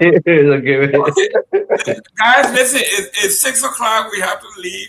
We were not able to exhaust everything because one of the things that we wanted to talk about is where are we going with this case? Front Page Africa have been very, very hard on the government. The government leaning paper, Daily Observer, have been very, very rough on the government, asking that they reveal the names of the 6 top people. The Liberia investigators have been on their back. All of a sudden, Martin Colley came from nowhere. Now, the government employee, the government itself, they are praising Martin Colley for being fair and being journalistic and being investigative. So people are wondering, how in the world will an individual have access to classified data, like the video, all the clips? I mean, these things supposed to be done, like Ben said earlier, by subpoena. The state's supposed to subpoena these things. These are classified information. How are they winding up in the hands of Martin Colley? He says, I got more coming up. I got episode 1, episode 2, episode 3. He said he's working on episode 4. Mr. Gary, he can't be fair and impartial because he literally campaigned for this government. So he definitely still has a soft spot for them. So I can't take anything he says 100%. But Murray, do you think the government trying to empower an alternate platform here? Oh yes, of course. Even if it's not directly from the president's office, there are people in the government who are leaking information and maybe trying to, craft the narrative in a certain way. And Martin is, is the mouthpiece for that. So for me, I don't think what he's saying is gospel truth. The reality is the president needs to act more, needs to allocate more resources. He needs to come up with a strategic plan to fight drug. Once he does that, it will show real intent. But all this nonsense about people writing articles that try to take the blame away from the government, it's something that he already is compromised because he supported his government during the election period. Great. Let me go to Mr. Kamara. Yes, sir. Again? Yeah. Let's go watch Argentina. Hurry up, guys. I didn't even get word out of my voice. I'm saying Argentina play. We want to go watch again. You hurry up. Yeah. Okay. That's what Argentina. But listen to this, okay, Mr. Gibbon. Look, I want to disabuse certain, I don't know what is idealistic or whatever it is, but I think this whole thing about, this is what I'm going to close with, okay? Because I know the government is doing well. I know that for a fact. This Congo thing that we all sometimes come up with and say, they didn't do this, they didn't do that. Mr. Gibbon, up to now, from 1971, up to now, everything we are building in Liberia, we are building upon the blueprint of Tubman. We have not even been able to pave the roads that Tubman laid. The road from Nimba to Graduate that Tubman put it there. The road from Bassa to ITI to Sano that Tubman put it there. The Riverside road that go through Mount Barclay, go to the point. What is the point you're making? But let me make my point. No, hurry up. What's the point you're making?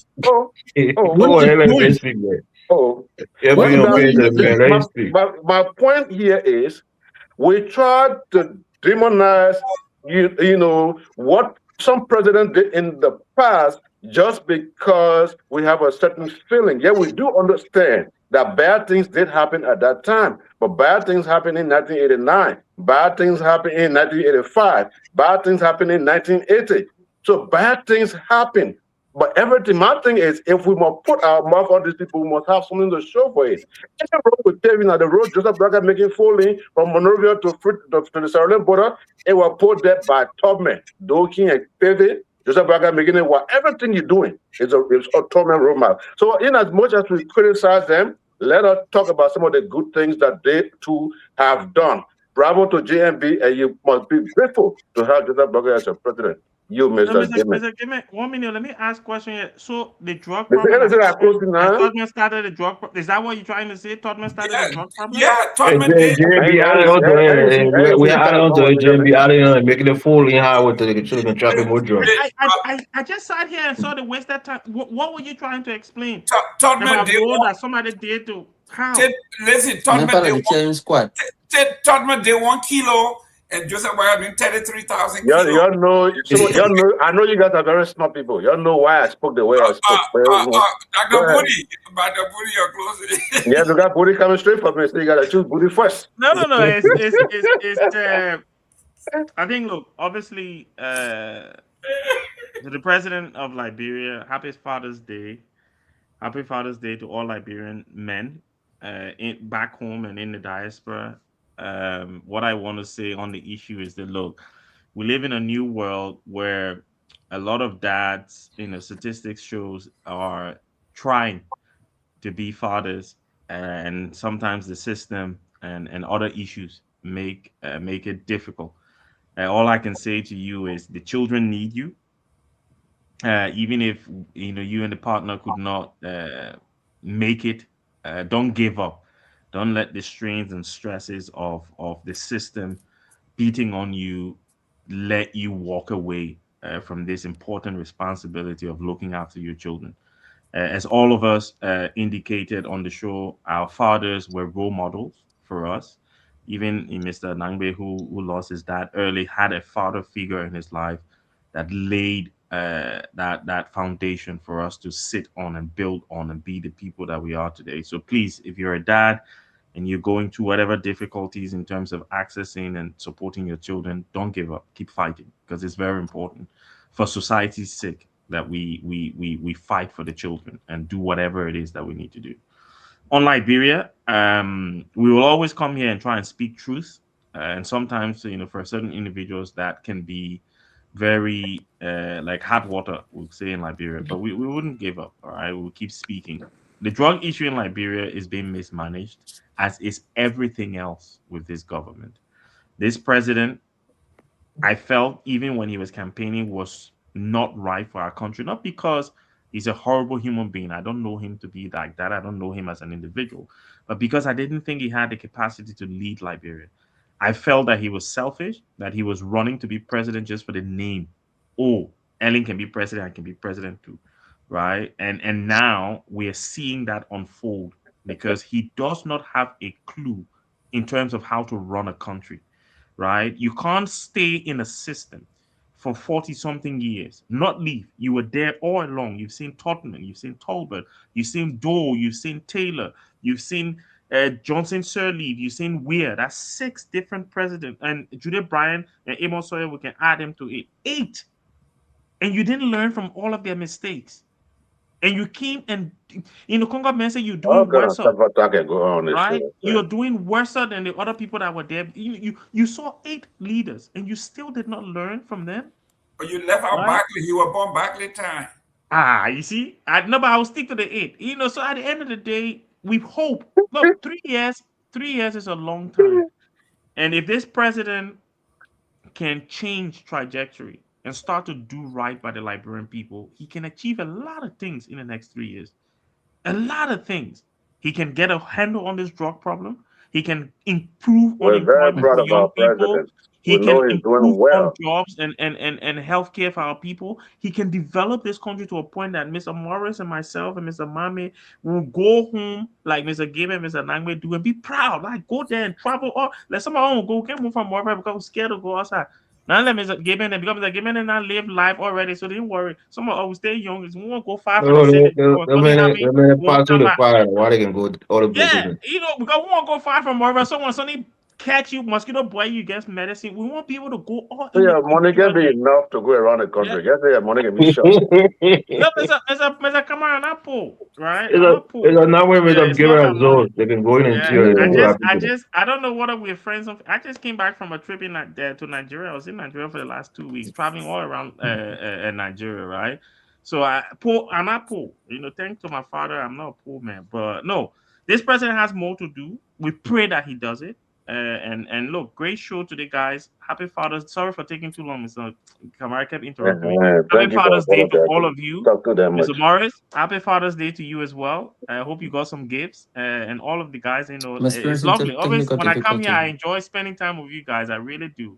And thank you so much. Today has I been think I a will great just day. Thank close. you so much. And even you, Mr. Kamara, I enjoy spending time with you. It's, Yeah, it's that's sweet right. to be Arsenal in the Champions League final, but happy Father's Day.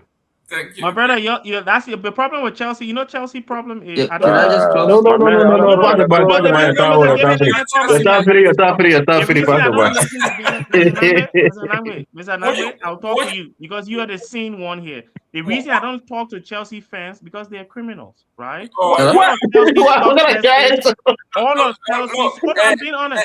All of Chelsea's successes, Arsenal fans all are of drug Chelsea's dealers. successes were Arsenal seen fans, by Arsenal corruption. fans, Chelsea was Arsenal found fans, guilty of Arsenal, corruption between Arsenal, 2011 and Arsenal fans are drug 2021. dealers. Everything Yo, you who have here achieved, to you you? have We to know celebrate. European Championship. What are you talking Nobody about? Let me cares just about that nonsense. let me just Everything Listen, close you have quick. So you achieved, put a guys, are a 3 year bunch to of win one Premier criminals. League title. Come You're on, a man. Arsenal, bunch of criminals. All of you are a bunch of criminals.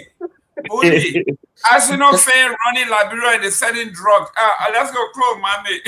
Yeah, I yeah. mean, it's not real Thank you Arsenal very fans. much. It was a nice show. It was a very engaging show, and I appreciate it. Everybody, like this particular country, we all have a responsibility, a collective responsibility to ensure that everything is done to prepare for the next generation or prepare the next generation for a better country.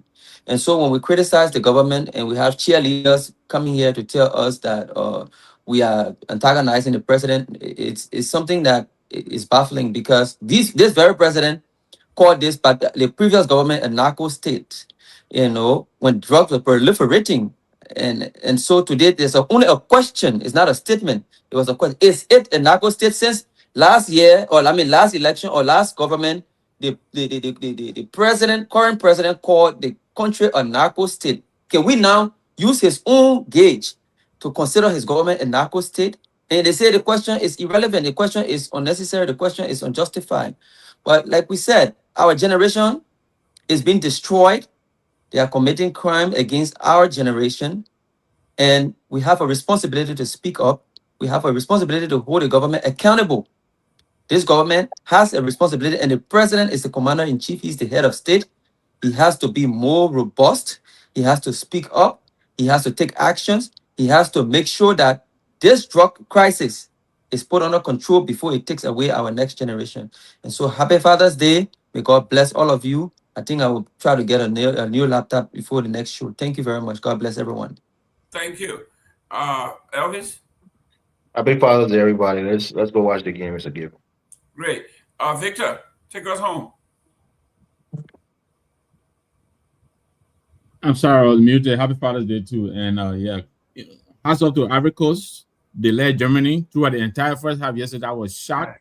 Yeah. But they had them by the throat, but they losing the grip until they came back. But the African teams are really doing well. Yes. People are now forecasting that an African team might be in the final, and I don't think that is too far-fetched, but we'll see. But let me say this. I was listening to Mr. Kamara here. He comes on here late. Then when he closes, he leaves us here. I think that's very unprofessional, and I know you're listening in the background. He's always wait for all of us to close before he leaves. But when you were talking about, Tottenham time, I thought you were going this way. You were going. I'll give you a quick example here. This is Al Jazeera. Zimbabwe, on Raul Mugabe, the last day of Raul Mugabe, people were using wheelbarrow, the Zimbabwean dollar, just to go buy a loaf of bread. Well, Mnangagwa came in, they got lithium. So the Chinese were taking lithium out of Zimbabwe, sending it to China, process it there, and then come and give Zimbabweans peanuts on the dollars. They were giving it around $84-something million per quarter from the proceeds. So he banned exportation of lithium. The Chinese came and built a $400 million factory in Zimbabwe. Think about jobs. You go figure. They did that. Now they are processing sodium phosphate in Zimbabwe. Now, there are derivatives from that. There's sodium hydroxide, there is sodium carbonate. All of this value added is now being bought in Zimbabwe. The intake from that alone. Speaking of a true chemist. The first quarter report, they came from about $84 million to $177 million coming to Zimbabwe. I am saying this because these are the things we expected this president to do. For years we've been reproducing rubber in Liberia, and yet we don't have a slippers factory in Liberia.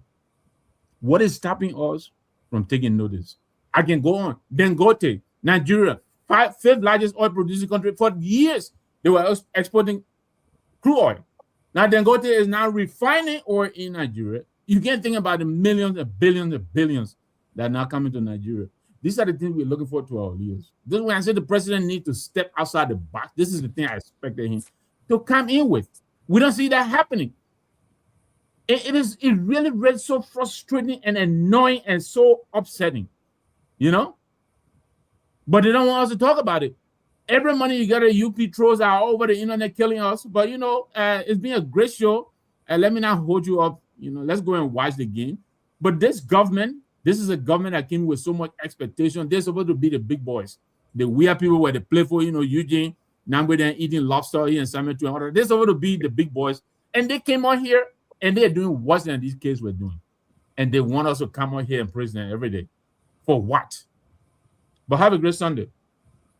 Wow. Ladies and gentlemen, watch the game. Uruguay is playing an excellent game against Argentina. We look forward to you guys next week. As always, we say we are all Liberians. We are Liberia. Liberia is our home. Liberia people.